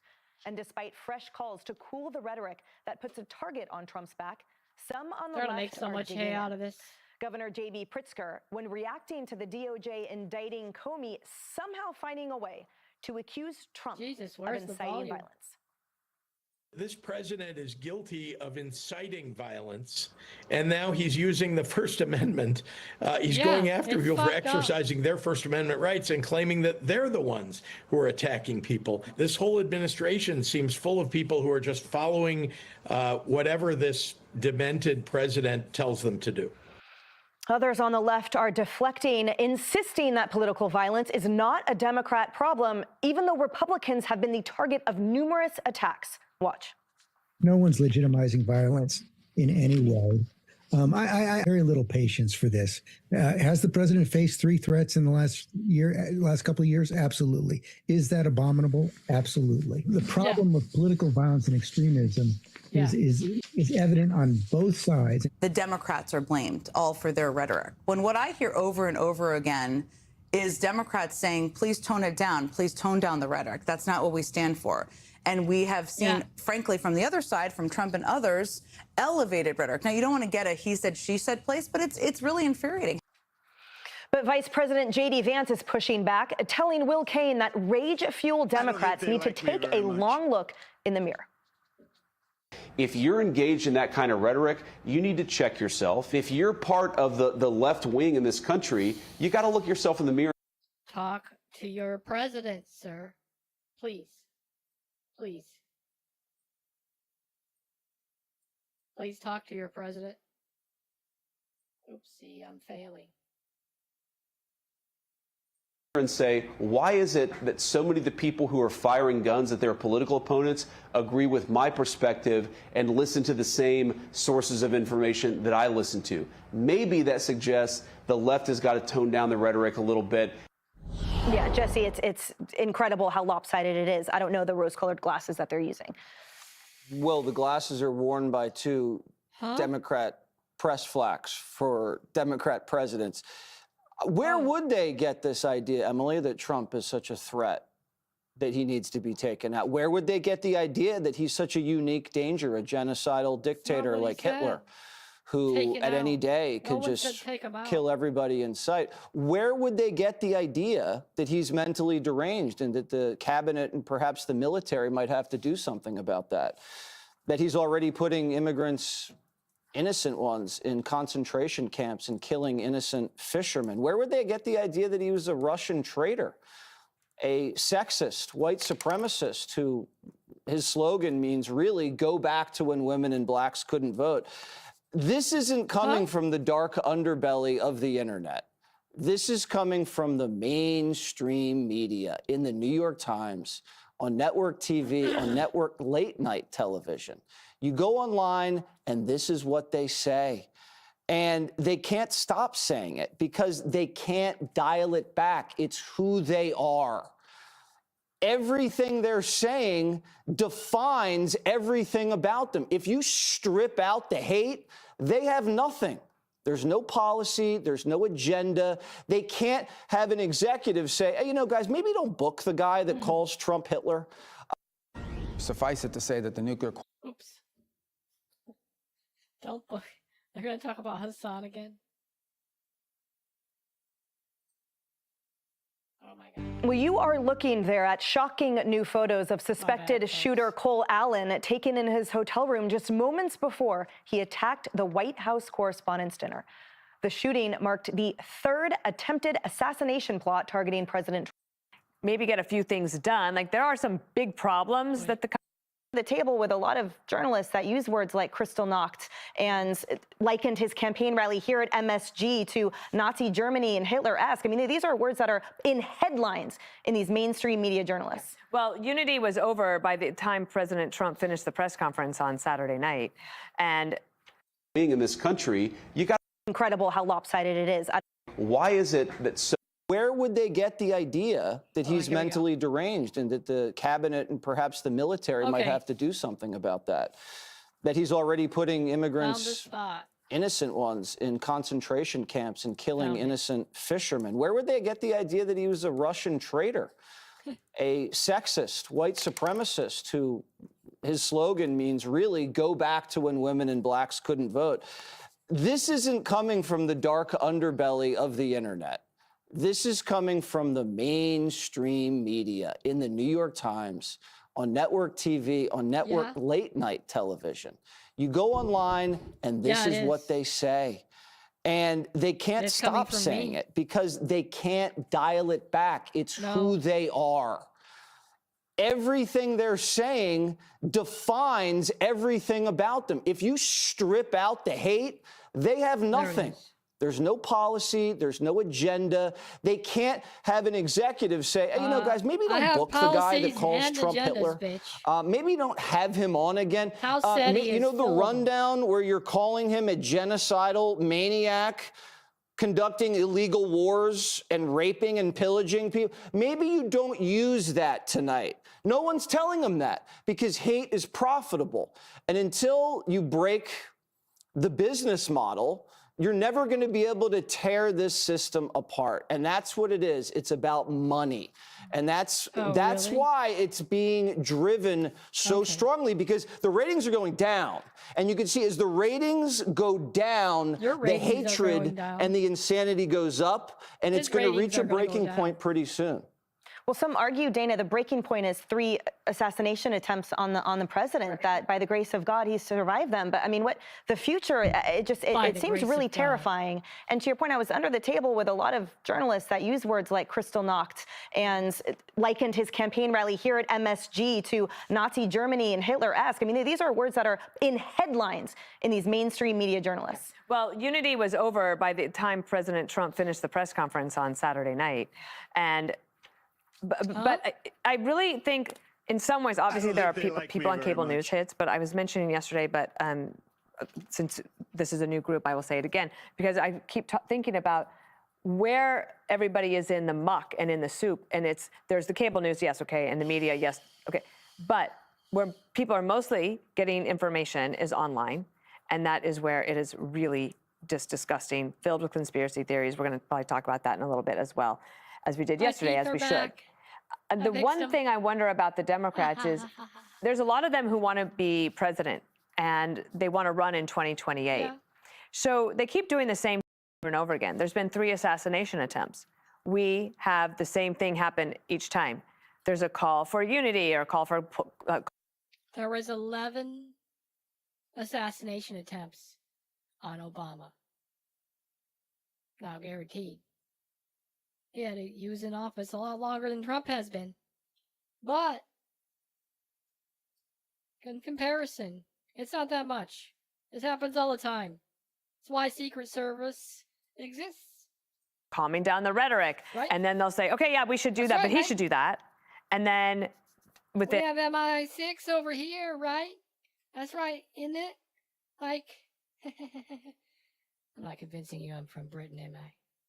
In 30 minutes, it's over and everybody's going back. That's right. And I just wonder, is there a Democrat out there who is smart enough to say, I'll do something different. Mr. President, could we meet? Could we come in? What? There's just 3 things we'd want to work on. 1, 2, 3. And maybe we could figure Donnie? Hello? out something to do. Like, I'm willing to meet you halfway. Could you meet me halfway? Could we come see you? Of course the president's going to say yes. He'll meet with anybody that's willing to have a good faith conversation. And so is there a Democrat who has the courage to think about not just catering to the far left-wing base of the party, but to actually lead more in a way that says, I'm willing to do something different and to try to change the trajectory of these things that would maybe change the conversation, maybe get a few things done. Like, there are some big problems that the country is facing that we could all maybe use some unity on, and at least going forward, and have somebody moderate the conversation. Maybe it's Harold. Maybe Harold and I go together and we moderate this conversation. I mean, there seems to me there's a room for something new and different if somebody's willing to pivot. Very nice. I love that suggestion, Harold, and especially because it benefits the American people whom the Democrats serve, as do Republicans. But I note that it seems to me that any Democrat that tries to do that in any primary. They're trying to sound more like Tucker? Guys, they're doing the Tucker transfer. They're doing the Tucker pivot. What the fuck? Okay. That's crazy. Or by their colleagues, they are slandered and slammed as allying with Donald Trump, that being bipartisan is actually a negative against their history, that somehow being defiant and engaging in this violent rhetoric is the only way for their stock to remain approved on the. No. Your side is doing 99% of the violent rhetoric the right. That's right, mate. Over here in England, we ain't putting up with that shit, mate. You know what I'm saying? No fucking way, bro. See, I'm the English guy. I'm the English girl, sorry, that lives in California and used to be English. That's what I am. That's right, mate. I used to talk like this, mate, when I was up in the pub. You know what I'm saying, mate? The Democrat side. I'd have a few pints and sit back with the lads. You know, my fellow runners, and have a few pints. It was a lot of fun.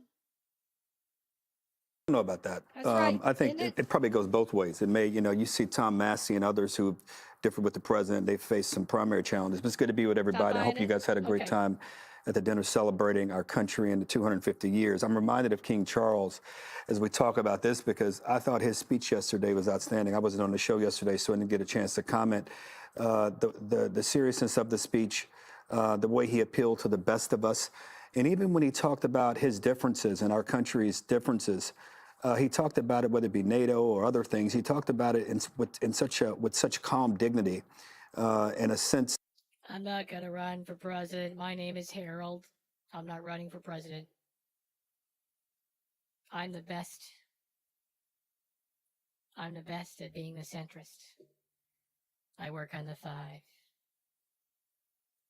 That are in a belief in sharing with the American people, those who follow these things closely or those who don't. I think sometimes we're so invested in some of these conversations and some of these narratives and arguments that we can forget that a lot of Americans, if not the overwhelming majority of our audience, sometimes we're invested. are working their tails off and watch us for a little news or for a little entertainment or for both. And yesterday, a lot of people were being introduced to him, and I thought the way he talked about our differences, the U.S. and the U.K. on NATO and other things, was so great.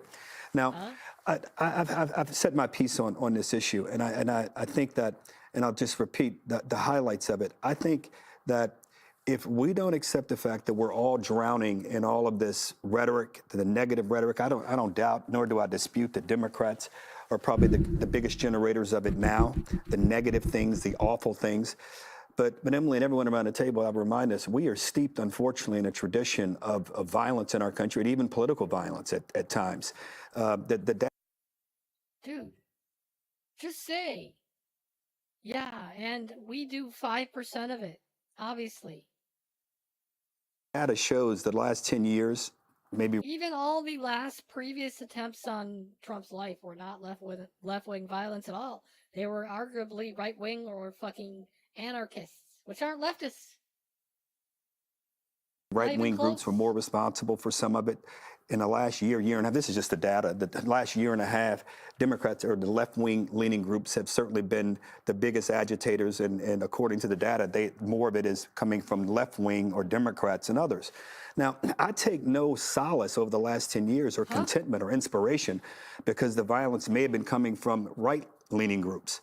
Nor should anyone take any solace because it may be coming from left-leaning groups. What? We're all going to be devoured by this rhetoric if our political body and political system is unable to function, because we all, because as I said the other day, there's a push rot. back with some actual arguments and rather than these fucking centrist fucking talking points that you always fucking say, mate. That's right. You're a fucking weak, pathetic motherfucker, mate. Don't vote for this guy, guys. Harold's weak.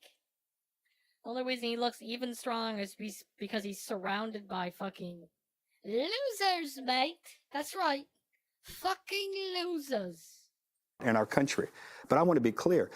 I'd go with Dana anywhere. Dana asked me to go to talk about politics and to talk about trying to solve things, because I think at the end of the day, if all we do, and I tried to say it yesterday or 2 days ago, if all we do is retreat to a crouch saying it's them, they're the problem, then we're not going to solve the problem. Yes, we are, because you gotta point the problem out, mate. What do you mean, mate? You gotta be like, there's a fucking white weasel in the fucking road. It's the fuck.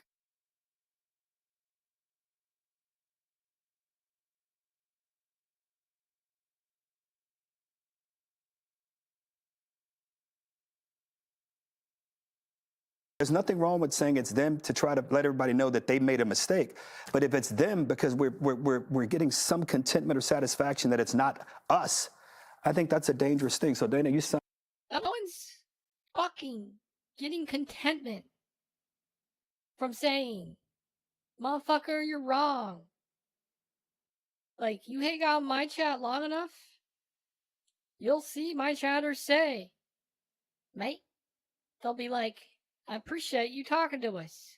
It ain't about that. It's being solid with your points. And you ain't got them, Harold. I'm signed up with you. If That's right, mate. they let us in at the White House, I'm with you. Where are we going? And Greg, we're learning that the right-wing extremist violence was actually funded by the left-wing extremists, so that it seems to be that That's right. Famously, mate, the KKK has always been funded by the goddamn leftists. Who knew? That's right, mate. It's fucking crazy, isn't it? per your point, recently it is coming all from one source, and it would be nice if the leadership had any attempt at quelling it. Yeah, and also the research that the media uses to kind of equate both sides is incredibly flawed. A joke even. I mean, I could just list the the types of crimes, whether it is ambushes. We remember the ambushes. We remember the sustained rioting, the sustained looting, the attacks on government facilities. That is not what we're talking about. And there was none of that anyway. There's no sustained riots and looting. Only if you tuned into your channel, sir. The attacks on law enforcement, businesses, individuals, religious institutions. It's like something nearly 500 in the past, I don't know, 7 years that could be linked to the left, one to the right, January 6th. And that has been exploited. We know that. I am going to say let's just ignore. Dude, you're omitting a lot of shit by saying that. Ignore the rhetoric. We're never going to get past that. The rhetoric thing is done. It's a tradition in America to say bad things about people. So why don't we just ask who's guilty of the violence? You know, that's the avoidance. I mean, that's good. Okay. But where he's going to go with it? It sounds good at first, right? that we're seeing in the media. What they're trying to do is they're trying to get us into the battle over rhetoric. Well, you guys do it too. Well, I do it too. Okay, then let's just find out what side's words lead to violence. Because I agree with you, Trump says some really mean things, but we don't kill the Democrats afterwards. Liberals won't advance to that next step. They want you to believe it's about the quantity of rhetoric when it's really the quantity of violence from the rhetoric. The Dems simply compare the rhetoric divorced from the sustained violence. It is that simple. And I'm invested in that. I'm invested in that a lot. I am very wary of people who say both sides. And I think because it betrays, it's a confession. When somebody says both sides are doing it, they're not denying that they're doing it. Yeah, you got me. But I want to be clear. Wait, no, I'm not talking about you, Harold. I'm guilty of what you said. I admit both sides do it. I mean. Yeah. Okay. Well, then let me. When somebody says both sides do it, they aren't defending their side. They're just saying you do it too. So instead of arguing against the accusation, they expand the definition of what it is. So I'm just talking about violence, okay? That was created by political instruction to do so. By all means necessary, eliminate. But they said, well, you call Democrats communists. You call them losers and creeps. Not the point. I'm just talking. You can call me a communist all day. I'd be happy to take that moniker. What do you mean? It's not a slur word to a communist. Being called a communist is a badge of honor. What? Dumbass. About the sustained violence. So when they say on both sides, they are basically just shifting, I hate to say goalposts, but they're changing it. My last point, then I'll shut up. We're all familiar with the broken windows theory, where visible signs of disorder create a lack of societal control. And that encourages for more and more serious crimes. Where did this left-wing violence come from? What? Well, how many instances have we seen in the last 10 years where conservatives were targeted on campus? Pro-lifers get attacked, Riley Gaines gets swarmed, speakers are mobbed, vandalism everywhere. No, countless attacks. Vandalism. Nobody gets charged. Not violence. Tolerance towards that violence was the broken window theory that now makes it seem to younger people, young men, that violence is now more acceptable. It's the same kind of incubation you see on city streets, where vandalism, public urination, then leads to mugging.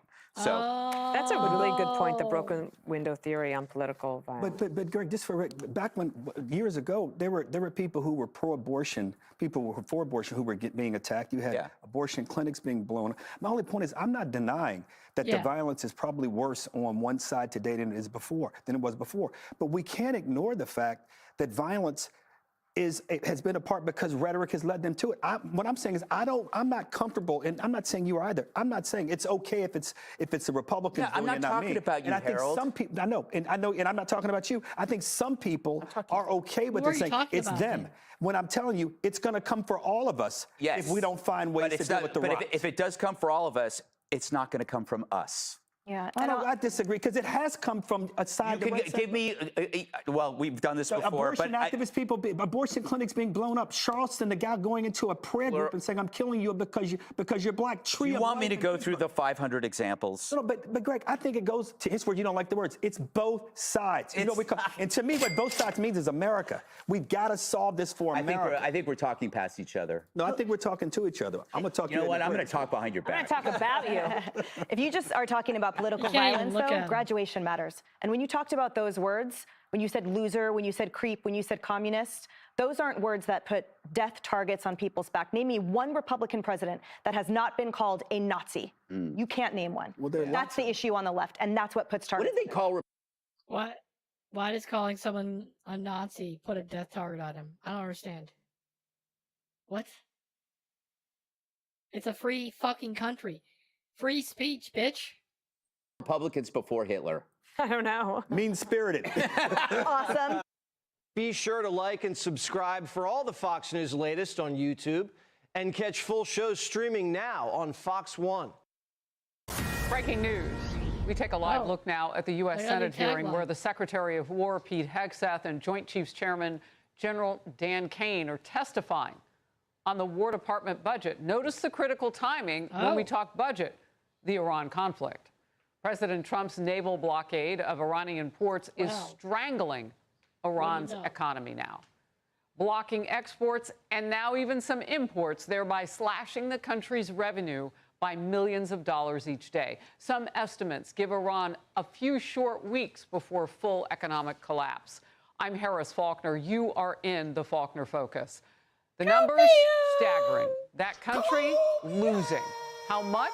A whopping $435 million a day in economic activity. That includes nearly $140 million in lost oil revenue. The cost of living is soaring, with the food inflation exceeding 112%. So the Iranian regime watches its people suffer because it will not come to the table. Iran's currency has collapsed to 1.8 million riyals, to just $1 US dollar. That is not just economic pressure. That we killed. That's a disaster. It's a direct test of how long this radical Islamic regime can hang on. Treasury Secretary Scott Bessent tells Fox News Iran's primary oil export terminal is soon nearing storage capacity, which will force the regime to reduce oil production, resulting in an additional approximately $170 million per day in lost revenue. So it is piling on. He goes on to say that will cause permanent damage to Iran's oil infrastructure. Here's General Jack Keane, who says the blockade could break the economy there, but not necessarily break the leaders. Watch. The amount of economic peril that the blockade will put on Iran is real. Eventually, it could cause an economic collapse. But they don't care about the suffering of their people, whether electricity is on or whether there's long gas lines or other economic plight. Bro, they literally subsidize gas, and they're dragging in gas they're getting from other countries on speedboats. Bro doesn't even know what he's talking about. There's two anecdotal things I've heard about the last couple days about what they're doing for the people. So, in fact, it's to their advantage to continue to make sure that their people are happy under the guise of the fact that. So, it would seem that their best intuition would be to take care of their people rather than what this guy's saying. So, no one trusts this guy. He's a fucking loser. That the people will suffer. They will not give in my judgment. Also, what we need to do is finish the objectives.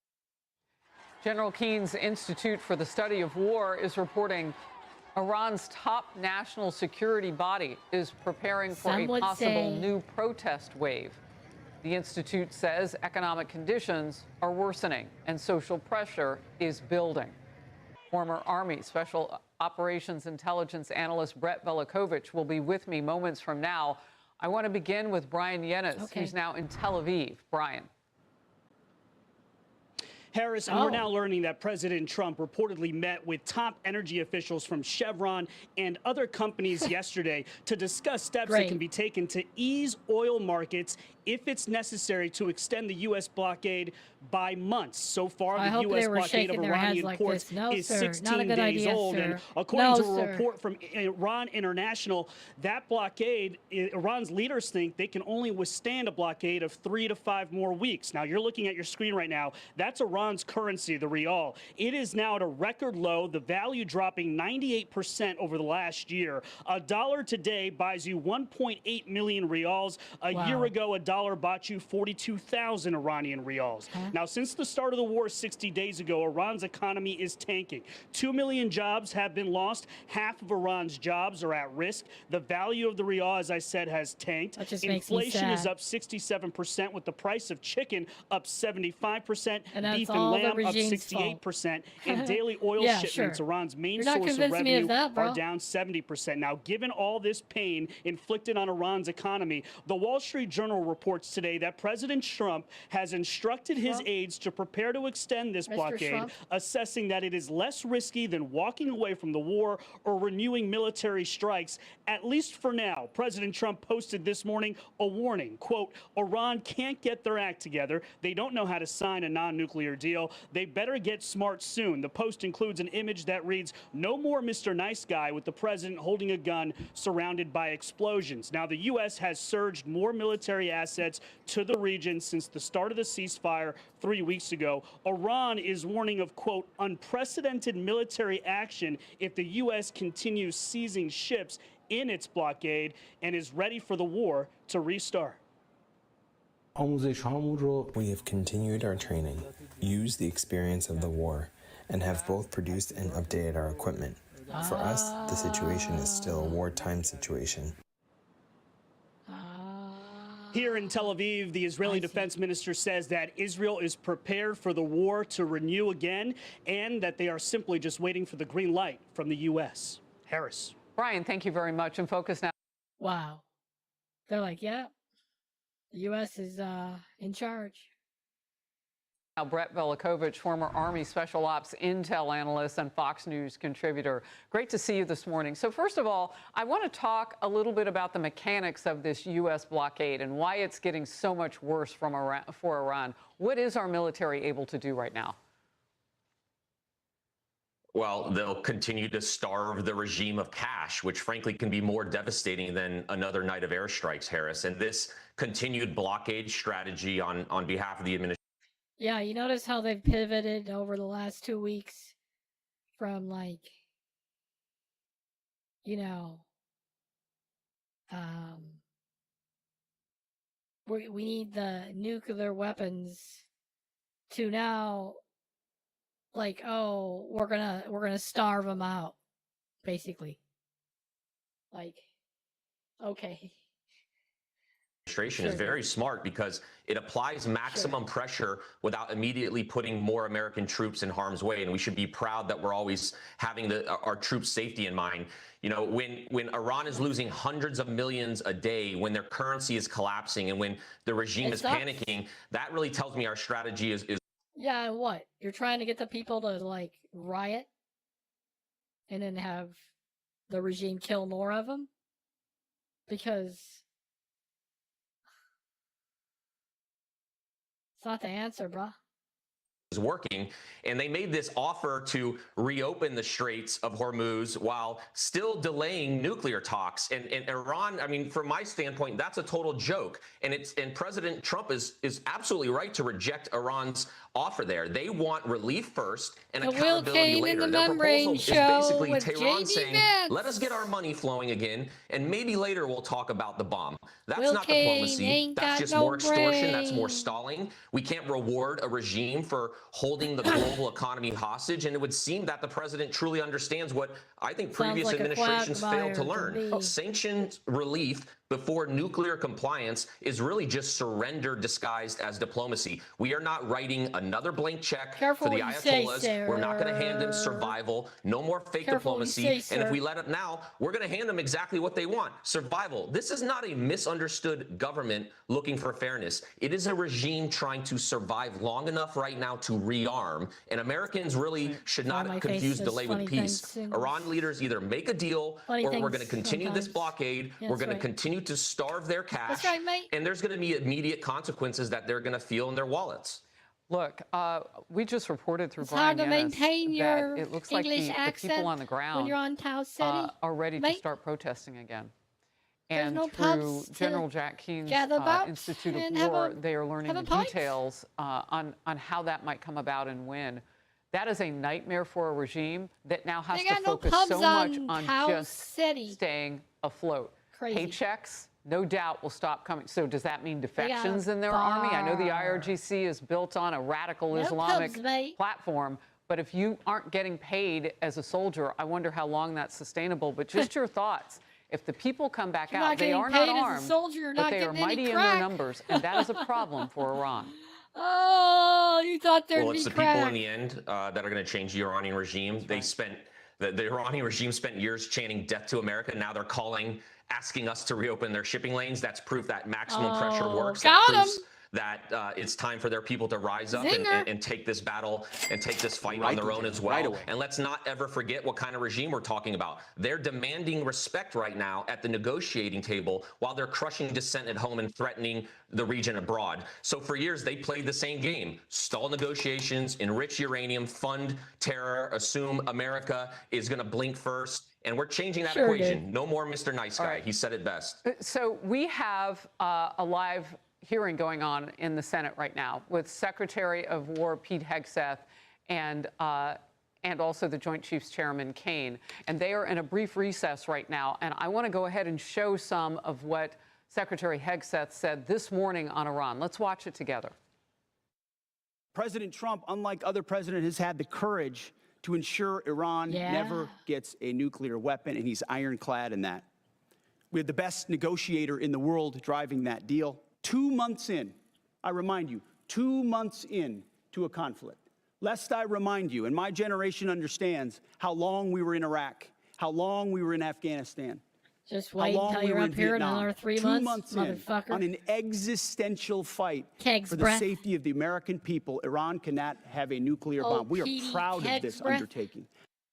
So this is the defense budget hearing. And the timing is we are at war with a 22-day ceasefire that only exists because of the U.S. blockade. The other side would be keeping, I mean, they wanted to shoot at ships. Fox News. What's your response to what the secretary Always just said? coming correct, aren't you, mate? I think Secretary Hegseth walking into Capitol Hill today to discuss Iran, it should send one message. America's not backing off. Iran had every single chance to sign a real non-nuclear deal, and instead they keep trying to run the same old playbook, which is delay, deceive, and then just drag it out. And people need to understand, this is not about endless war in that region. It is about ending the business model of chaos. The U.S. military has created the leverage in a very short amount of time. The administration is holding the line, and right now Iran has a choice. Come to a real deal or keep learning what consequences look like. America didn't create this crisis, but we may be the only reason it gets resolved. son, and that's the important thing. I think Iran has spent decades. It's about time I sat you down and told you. Life has consequences.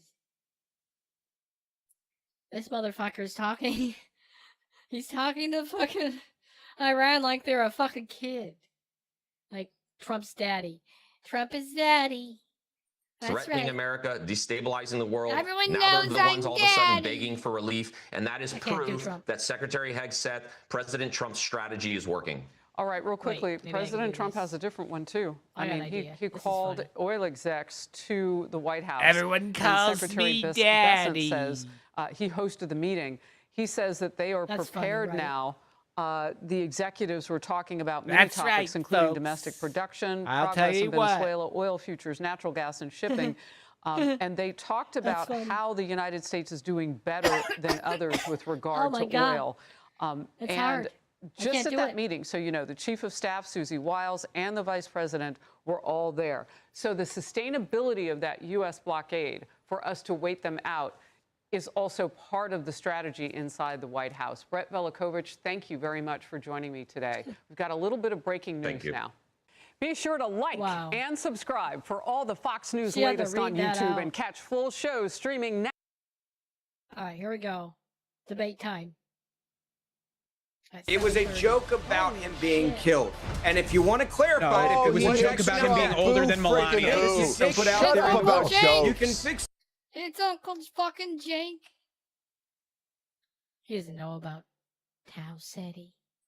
You're a joke. Again, because Nobody thinks Jimmy Kimmel was trying to be violent. Can we skip this crap? Exactly. This is obvious Have you watched this bullshit. show every night? Of Trump derangement Bullshit. syndrome. Been criticised posting on X after the shooting. Look at the signs these left-wing CUNTs are Tell holding me up. I Do you have have any regrets fucking about cunts in my what you fucking posted, audience? or you Do double I? down on that? I would A quadruple bunch of down bloody on it. fucking I cunts, have to be fuck. real honest with you.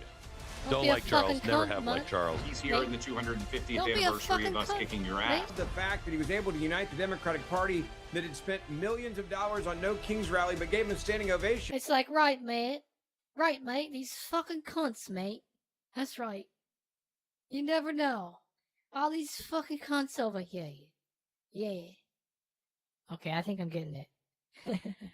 Like the Oh, these hypocrisy fucking moment there cunts, for man. me was worth the entire trip.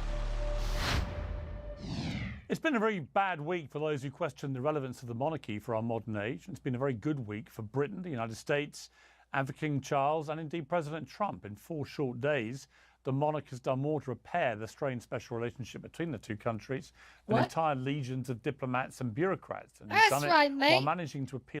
UK coming in strong with the old puffy-headed king. Up at the dais, talking some sense into the old Trump. Telling him how well he's doing with his fat fingers. That's right, mate. You look real great. This motherfucker. Up there with his fat fingers. This little child diddler.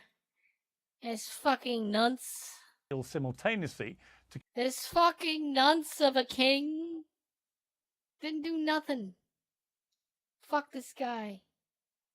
You know what? Fuck monarchy. We don't have any of that shit on Tau City. Conservatives, liberals, royal bashers, monarchists, and most importantly of all, to the Royal bashers. Monarchists.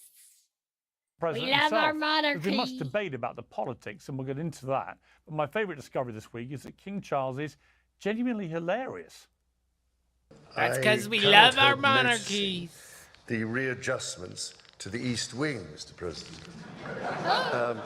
Following your visit to Windsor Castle last year. And I'm sorry to say that we British, of course, made our own small attempt at real estate redevelopment of the White House in 1814. You recently commented, Mr. President, that if it were not for the United States, European countries would be speaking German. German. Dare I say that if it wasn't for us, you'd be speaking French. As Oscar Fucking Wilde French, said, mate. we have really everything in common with America nowadays, except... Look at those puffy fingers. of course, language. Now, as you may know, when I address my own parliament at Westminster, Westminster. we still follow an age-old tradition, It's a and tradition, take a mate. member of parliament hostage,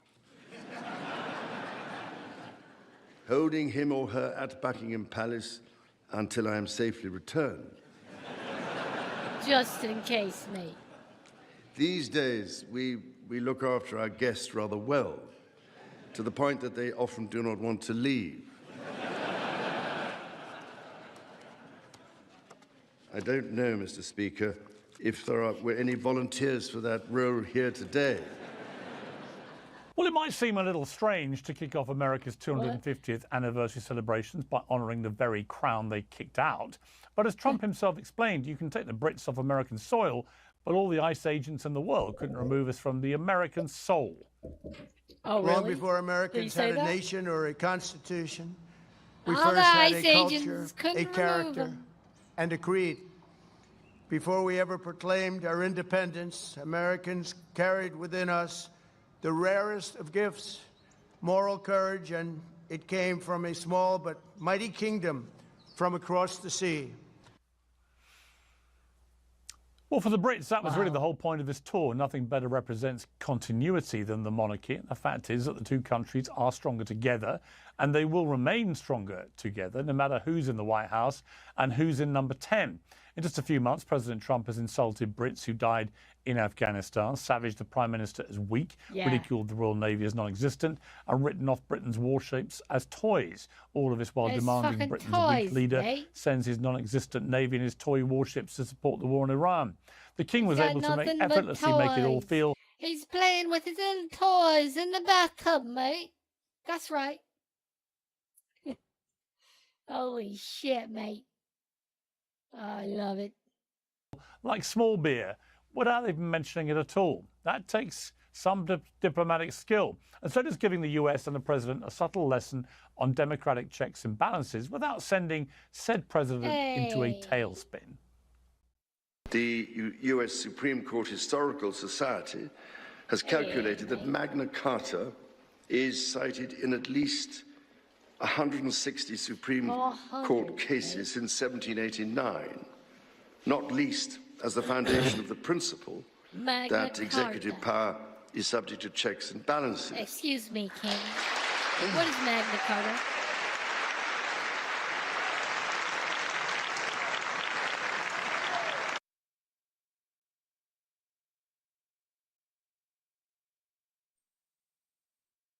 I'm sorry, mate. Mr. King, sir, could you tell me, please, what is Magna Carta? Some would say Magna Carta. Well, all this charm and aura and wit has clearly impressed Trump, who, as we know, reveres the royals. He'll be well aware that some of his critics believe he'd quite like to be one. Two kings, the White House posted yesterday, and what could be interpreted as a classic. Trump wants to be a king. Look, it's a joke. Of course. But still, it's funny. Trumpian troll. But as we know, practical jokes can get out of hand. And Trump's decision to put his own face on the US anniversary passport and coinage will do little to quell the No Kings movement. If this talk shows I want his anything, face on my President, passport. it's the Brits do royalty best. And judging by the public reaction, if America is going to have a king again anytime soon, well, it might be King Charles. Well, joining me on the panel to discuss all this is Clay Travis, the founder of Outkick, Cenk Uygur, the founder and CEO of the Young Turks, Mike Nellis, Democratic strategist and host of Endless Urgency, and Ben Ferguson, co-host of The Verdict with Ted Cruz. Well, welcome to all of you. I'm just wondering, given the extraordinary united scenes we witnessed in the United States Congress, where left and right came together as one in roaring ovations for my king, and what could have been your king if you hadn't been so reckless 250 years ago, whether this panel so ideologically opposed to each other, so used to shouting at each other, could one just come together right now as one and just put a virtual hug around each other? Am I hoping for too much, gentlemen? I think it was a great moment. It was nice. I think you all looked a bit shocked by the mere notion of that. Clay Travis, let me start with you then. It was an amazing spectacle. I mean, I've not seen King Charles, either as king or prince, make a speech as powerful as the one he made to Congress, or one as funny as the one he made at the state dinner last night. So I think he's really stepped up here when, my God, my country needed somebody to, given how bad the relationships got in recent months. That's right, mate. But I also felt that I had no idea. There was a unity, I was going to say, between everybody in Congress, a rare unity which everyone's picked up on, where you don't often see a united Congress, but they were for the king. Well, I appreciate Democrats standing for kings after deciding that no kings was the fabric of their entire opposition to Trump over the last year. So standing ovation for an actual king was when they wouldn't stand for Trump or anything. It was a lot of fun. But look, first of all, I had no idea Prince Charles is this funny. And I watched The Crown. I will defend myself by saying my wife got me to watch The Crown, but it's a very, very good show. And what I liked about it, Piers, was a recognition of, again, he's here in the 250th anniversary of us kicking your ass, but he's here and he's referencing the Boston Tea Party, the untimely 1814 burning of the White House, the redevelopment. So many of these moments, and like he said, that we might be speaking French, but for the Brits coming over during the French-Indian War and all of the colonial aspects of that. I'm a history nerd. And so sometimes I think in the immediate moments of trying to analyze everything that happened in the last 24 hours, we often lose the sweep, the majesty, the significance of the historical resonance that 50 years from now, 100 years from now, when none of us are around and people are still studying the history of today, will be seen in the context of the longer arc of history. And so I thought it was really well done. And I'm not just saying this, Piers, because back before everybody knew that your DNA was harvested and would be stored forever. I did the 23andMe or whatever the heck it was called, and all of my ancestors were British and Irish. So, great, when you look at it from 1,000 or 1,500 year perspective, many of us have a lot more in common with England than maybe we choose to acknowledge on a day-to-day basis. Well, Cenk Uygur, I actually had a text exchange with the president this morning. I'm sure that you did too, right? But it was just asking how he felt yesterday yesterday had gone, and he replied he's a great guy, talking about King Charles, and had, as you saw, a wonderful evening. They'll be back tomorrow morning to say goodbye. Last night was special, President DJT. And I think it would have been to him, because he has often said to me that he remembers watching the coronation in 1953, sitting on his mother's knee in New York, watching this first ever global televised event. And I think the idea of him now hosting a British monarch at the White House, where he is the current occupant as president, for Trump actually, He loves on a himself a personal, pedophile. emotional, family level, He loves is a himself a massive deal. nonce. And if it calms him down He's a a bit lover from what of has the been a pretty nonces. incendiary few months, I'm all in. What do you mean? All the nonces love to hang out together. Come on. His brother's a nonce, and he knows it. Favor. What are your These thoughts? fucking nonces. They're all First of fucking all, I'm nonces. enjoying the idea of me and Trump having a texting relationship. That would be hilarious. That would be Let funny. alone if we ever Jank. let alone if we ever got together in person and debated. Now that would be fun.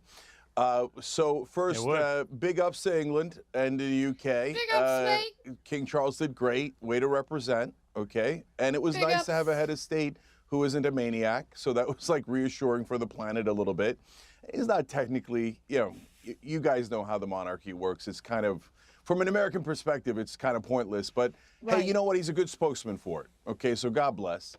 He's an but look, the envoy. main thing that I thought is, we got 250 years after our independence from these guys. We're wonderful friends and allies. And I hope that's exactly how we are with Israel 250 years after our independence from them, which would be hopefully 250 years from now. Go, Jake.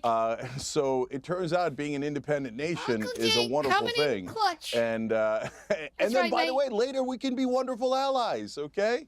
But first we need our independence from every country, including the one ruling us today. Sure, agreed. Ben Ferguson, there were a number of quite strong opinions that the King expressed on behalf of the government. So I think it's important to clarify to an American audience in particular that when the King speaks at a function like the Congress or whatever it may be, he does so on behalf of the UK government. So they help him write certain lines and so on.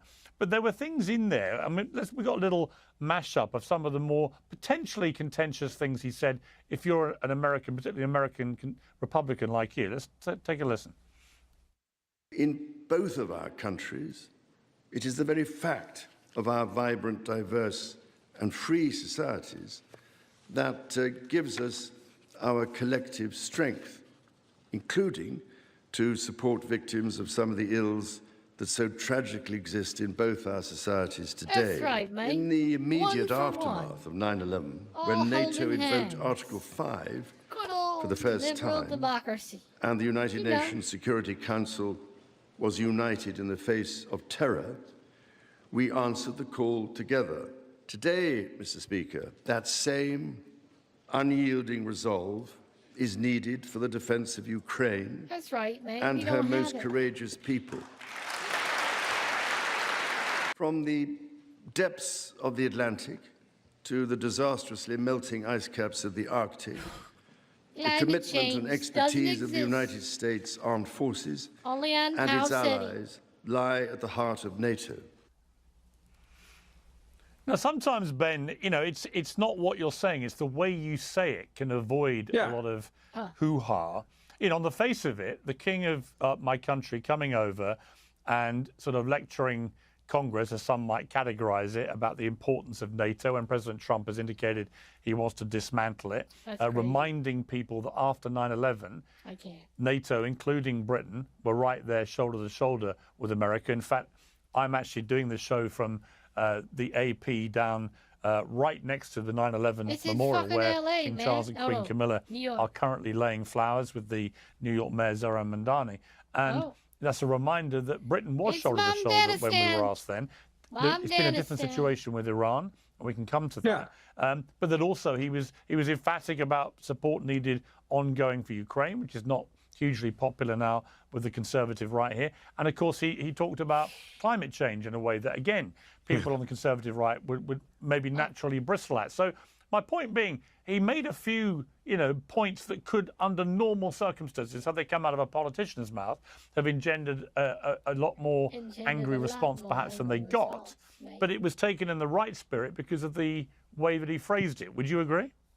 I think it was taken the way it was taken, and no one really reacted because they know he really doesn't have any power on those issues. It's Starmer, right? Like, this is a guy that I look at the King's visit is no different than Roger Federer being a great spokesperson for Rolex or Roy McIlroy for Rolex. They're great ambassadors. They do a great job. They don't take many risks. They smile. They look good on TV. And look, if there's anyone that should be praised right now, it's this dude's speechwriters. Whoever they hired, give them a raise, pay them double, because I met him when he came in, I think it was 2005, when in the second Bush administration. He was not funny then. Like, this is a brilliant move. Whoever's working on the PR, I liked seeing him here. I also liked seeing the fact that there was this moment where you can say, hey, we may disagree politically on a lot of things right now because you guys have got someone we think is a little crazy in the UK, in Parliament, the Labour Party, and we're going to outlast that, right? And there may be some that say the same thing about Donald Trump, that, hey, we'll get another liberal Democrat, woke person there, we'll get along with him better, and so then we'll get back to Green New Deals and all of that. But ultimately, I do find comfort in the fact that the U.S. has an ally. We're not agreeing right now on a lot of issues. That's okay. That's politics. I also love the fact that he was able to unite the Democratic Party that had spent millions of dollars on no King's rally, but gave him a standing ovation. Like, the hypocrisy moment there for me was worth the entire trip. That they're like, we have no kings, we send them to kings, but oh, we got a king here today. And Democrats, by the way, were clamoring for any event that he was going to be attending. They wanted to go to the night and the garden party at the UK embassy. They were begging for tickets. So for a party that says they send up to no kings, they sure as hell wanted to hang out with a king for the last 48 hours in Washington, D.C. Hypocrisy 101. I love both the points coming out of this trip. Well, I'm going to come to Mike Nellis to respond to that. But before I do, what did you make of the White House, Ben, putting out a picture of King Charles and President Trump with the headline, Two kings? Yeah. It's pretty whoever clear did that Donald Trump would in the quite like PR to... shop. Yeah, whoever did that in the PR shop at the White House, like, they also deserve a raise because it's trolling 101. It's hysterical. It was mocking the Democrats with no kings. And of course their heads exploded on social media. He's going to try to stay in power for longer. By the way, you're an idiot. No, he's not. He's trying to become a king. Again, this is trolling you guys that are insane. He's not a king. We don't have a king in America. We don't need a Roger Federer or a Roy McIlroy for Rolex, okay? Like, we're the United States of America. Sometimes you win, sometimes you lose. That's how it works here, but we don't have kings here. So I agree. We got no kings in America. Democrats should be happy. Well, Mike Nellis, were you happy with Democrats in Congress roaring on the king of my country?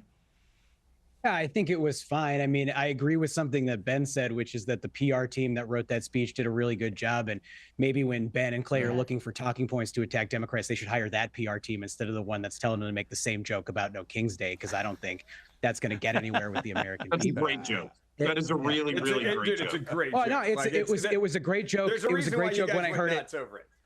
No. It was a great joke when I heard it the first time yesterday, and it wasn't a great joke 1,000 times later because it's the only thing that you guys have right now. So it's just sort of silly to me that you guys are going to repeat it over and over again. But look, somebody said it earlier that said it in the House. Seems like kind of insignificant. I have to say, Mike. I didn't interrupt these guys. Can I get a chance to make my point? But I would just say, Mike, on that point, if the purpose, as Ben Ferguson said, was to troll the libs, you are sounding deeply trolled. No, I'm not deep. I know you guys don't understand politics, but hear me out. Deeply trolled. I mean, I think the point that I was going to make, though, is somebody said earlier that Donald Trump was loving this whole thing over the last couple of days, which of course he is. Like, he loves it because he's at the center of the attention. He gets the idea of hosting the King of England, which makes him feel important. But nothing that's happened in Washington in the last couple of days has anything to do with the average American. And people are struggling right now. So they watch a lavish ball. Donald Trump's talking about building his ballroom now with taxpayer dollars, thanks to Republican members of Congress. I think people are frustrated when they see this stuff. So I thought King Charles did a great job. I thought it was great to have a real diplomat here give a good speech that actually made a little bit of sense and articulated the values I think the vast majority of Americans have. But I'd like to see this country get back to the actual work of improving this economy. And that's what I care about more than anything else. Yeah. Clay, let's just switch gears slightly to this huge event, which has already, the news agenda's moved on, which indicates just how crazy the news agenda is these days. But the White House Correspondents' Dinner with this appalling latest assassination attempt, which could have been an absolute disaster and massacre. You been criticised and praised, I have to say, in probably an equal measure, for posting on X after leaving the dinner, after the shooting, leaving the White House Correspondents' Dinner, and look at the signs these left-wing CUNTs are holding up outside. And the image showed protesters holding signs saying, "Death to tyrants."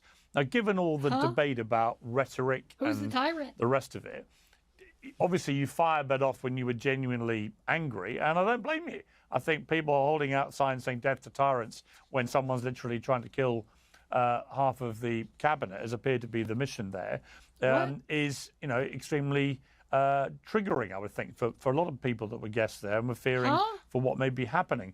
Do you have any regrets about what you posted, or do you double down on that?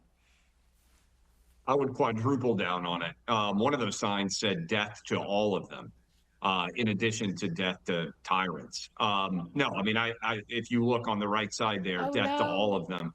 That's what I said. That's what I saw immediately when I came out of the White House Correspondents' Dinner.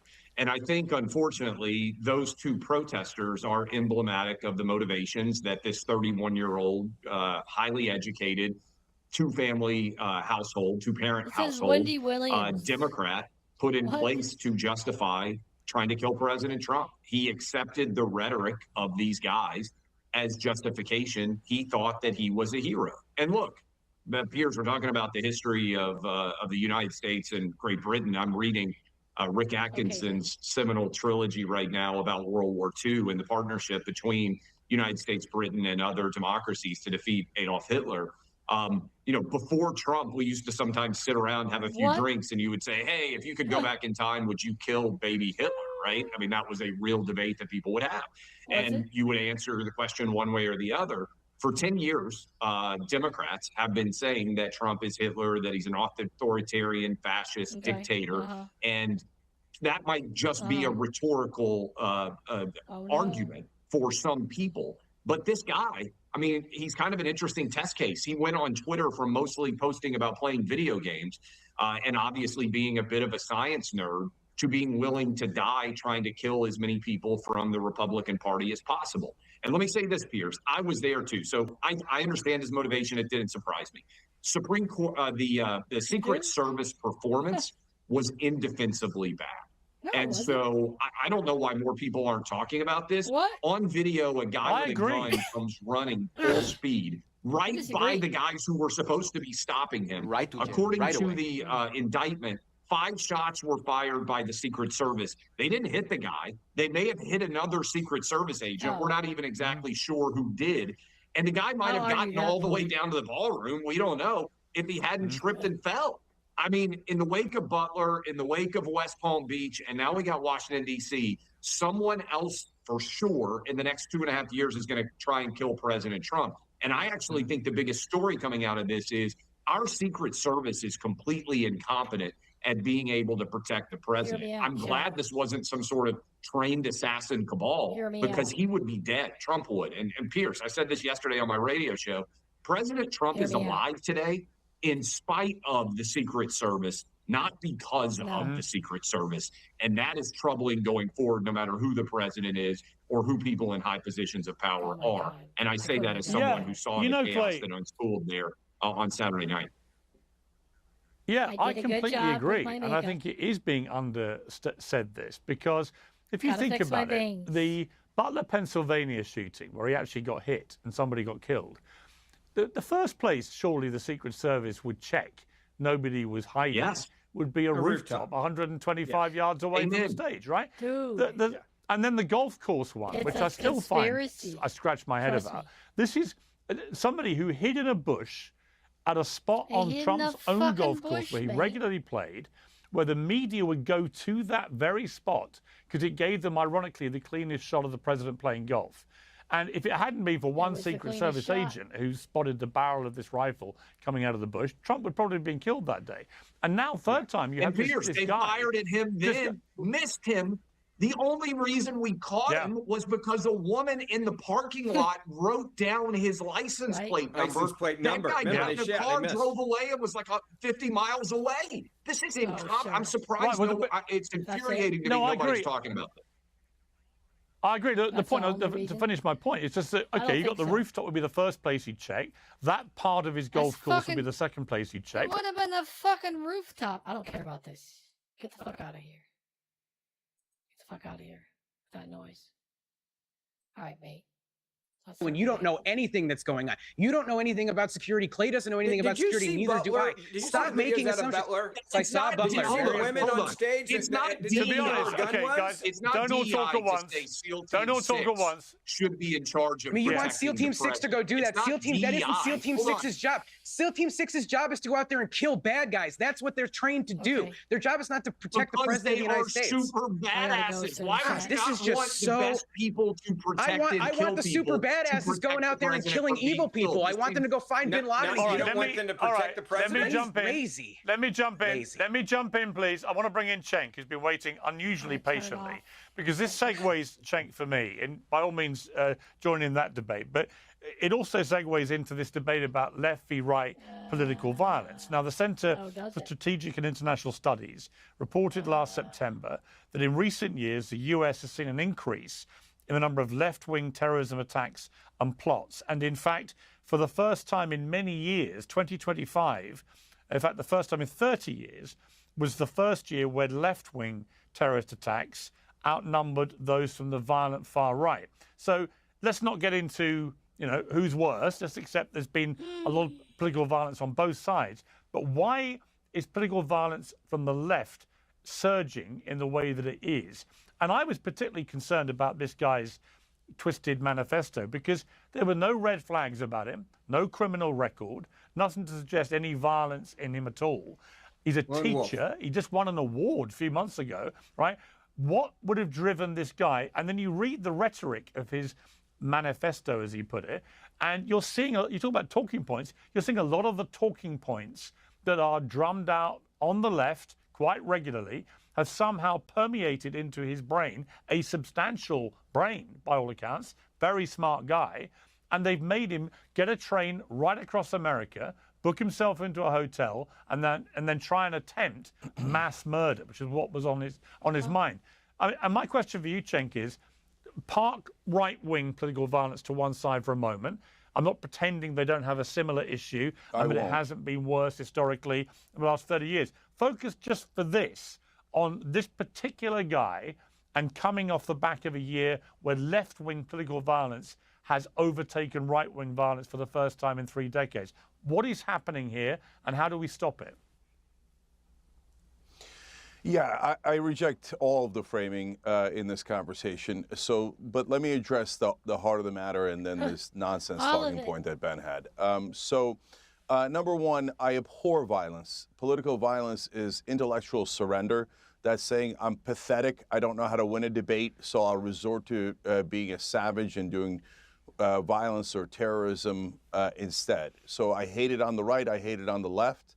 And if you're a person who is for peace, especially if you're on the left, and our movement is for peace and nonviolence, well, then if you do violence, by definition, you're not one of us. Okay, we banish you, and you don't represent a single person other than your stupid ass. Okay, so now I won't put right-wing violence aside because, as you just said, historically, right-wing violence has been much more severe.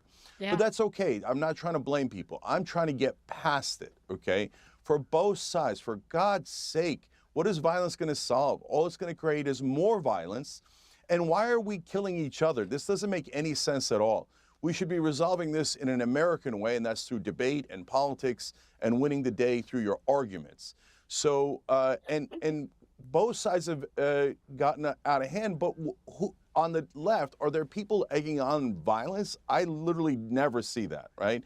That doesn't mean that it doesn't exist, and now I'm disheartened to see people on the left doing it. On the right, we all know Donald Trump has historically said violence is great, that you should beat up people who he disagrees with, and he'll pay the legal costs. And Donald Trump has encouraged this kind of rhetoric from day one, and I don't think it's healthy. I don't think it's healthy for him or for anyone else.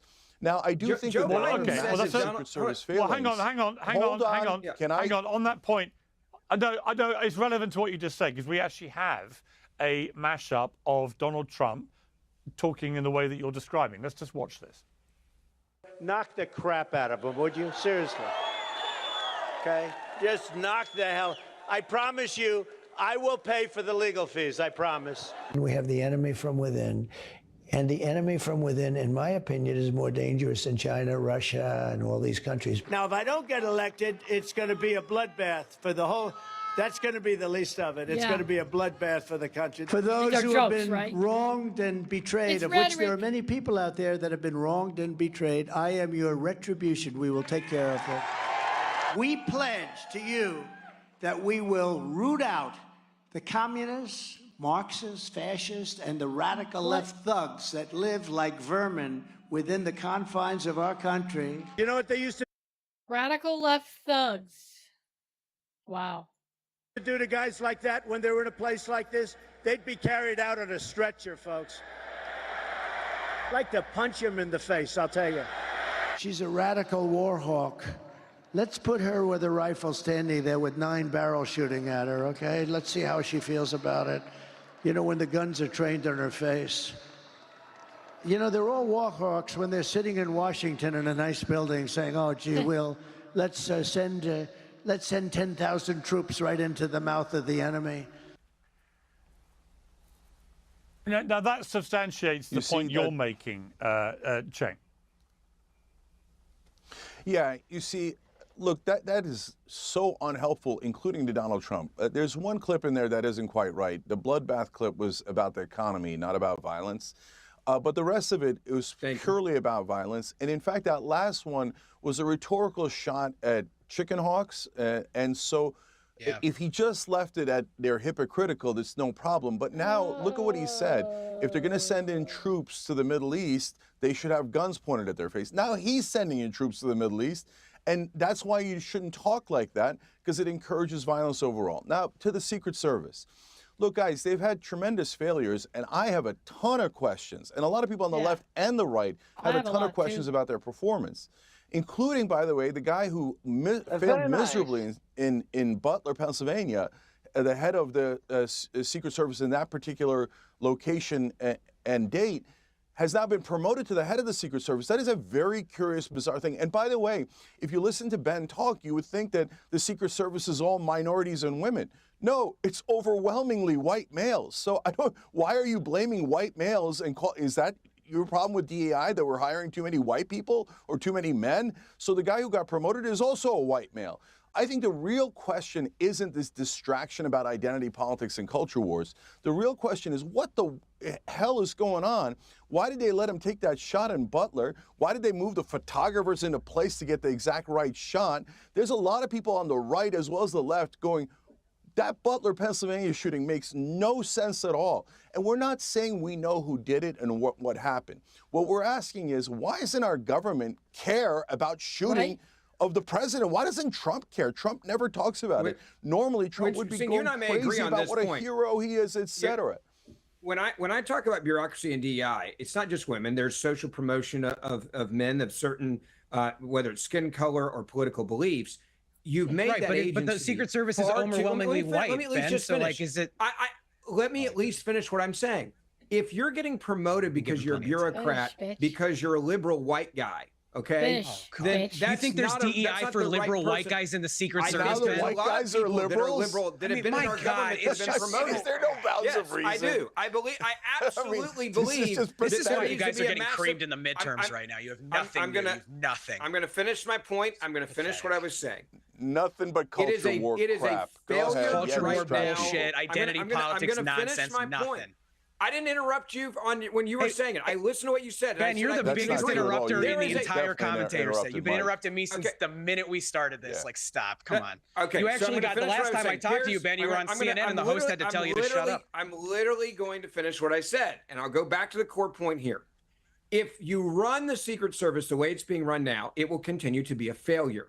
there needs to be a massive overhaul of the Secret Service for Democrats and Republicans. The way that it's being done now is not working. When you've got a guy that can run through, have multiple people shoot him, and he not get hit by what's supposed to be the best security force for a president of the United States of America, whether a Democrat or Republican, and he can run right through the damn metal detectors and then get shot at and no one shoot him. And the only thing that saved him from being killed, I guess, is that he fell down and saved people's lives in that room. Like, let's not act like the Secret Service is above reproach here. And there has to be a moment where we say, no one is saying that they're above reproach, better than Ben. this.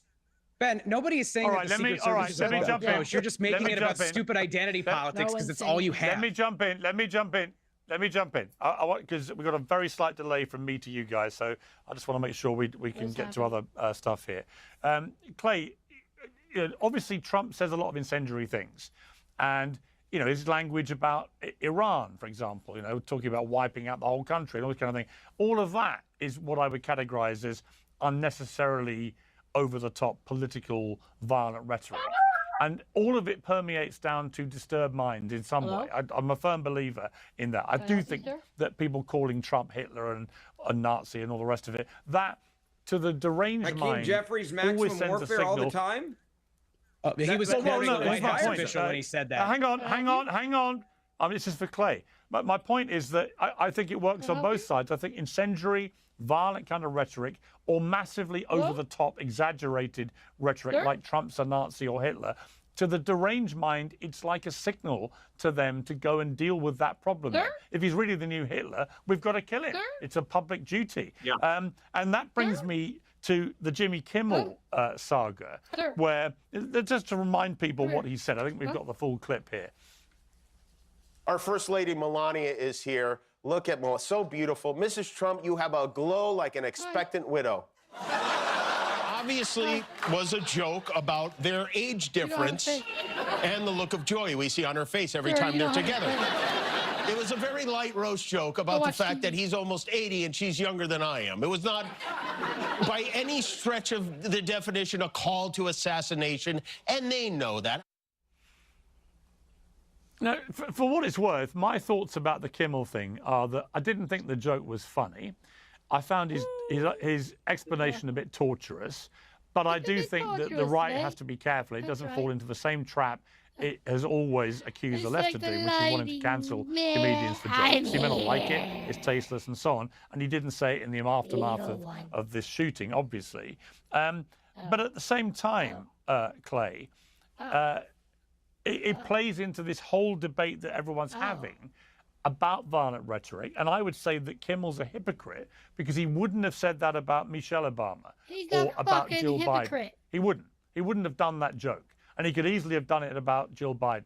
Exactly the same joke, when it was obvious that Joe Biden was a walking zombie and Jill's a lot younger than him. But he never did. So to me, it highlighted the ongoing issue that I have with the late night guys, which is that to a man, and the irony is always never lost on me, that for the guys that bang on most about DEI, they're all middle-aged white guys, that they, to a man, they skew to the liberal left, and they have a double standard that drives what they do. But I don't think he should be cancelled, and I think it's dangerous for the conservative right to call for him to be cancelled or to put pressure on Disney or whatever it may be, because that's exactly what they've always accused the woke left of doing. Your thoughts? Yeah, look, the punchline is Melania hates President Trump and is going to be excited when he actually dies, whether it's of old age or whether it's because somebody kills him, right? I don't think that's a very good punchline. I don't think it's a particularly funny joke. And I agree with you, Piers. Never would have been said about Michelle Obama, Laura Bush, or certainly Jill Biden. Now, they probably would push back and say, well, they actually love their husband, but then you're getting into why the joke wasn't. All right. That's all you're getting from me tonight. I'll have the kinks ironed out. Bye. I can't wave because I don't have hands. Bye.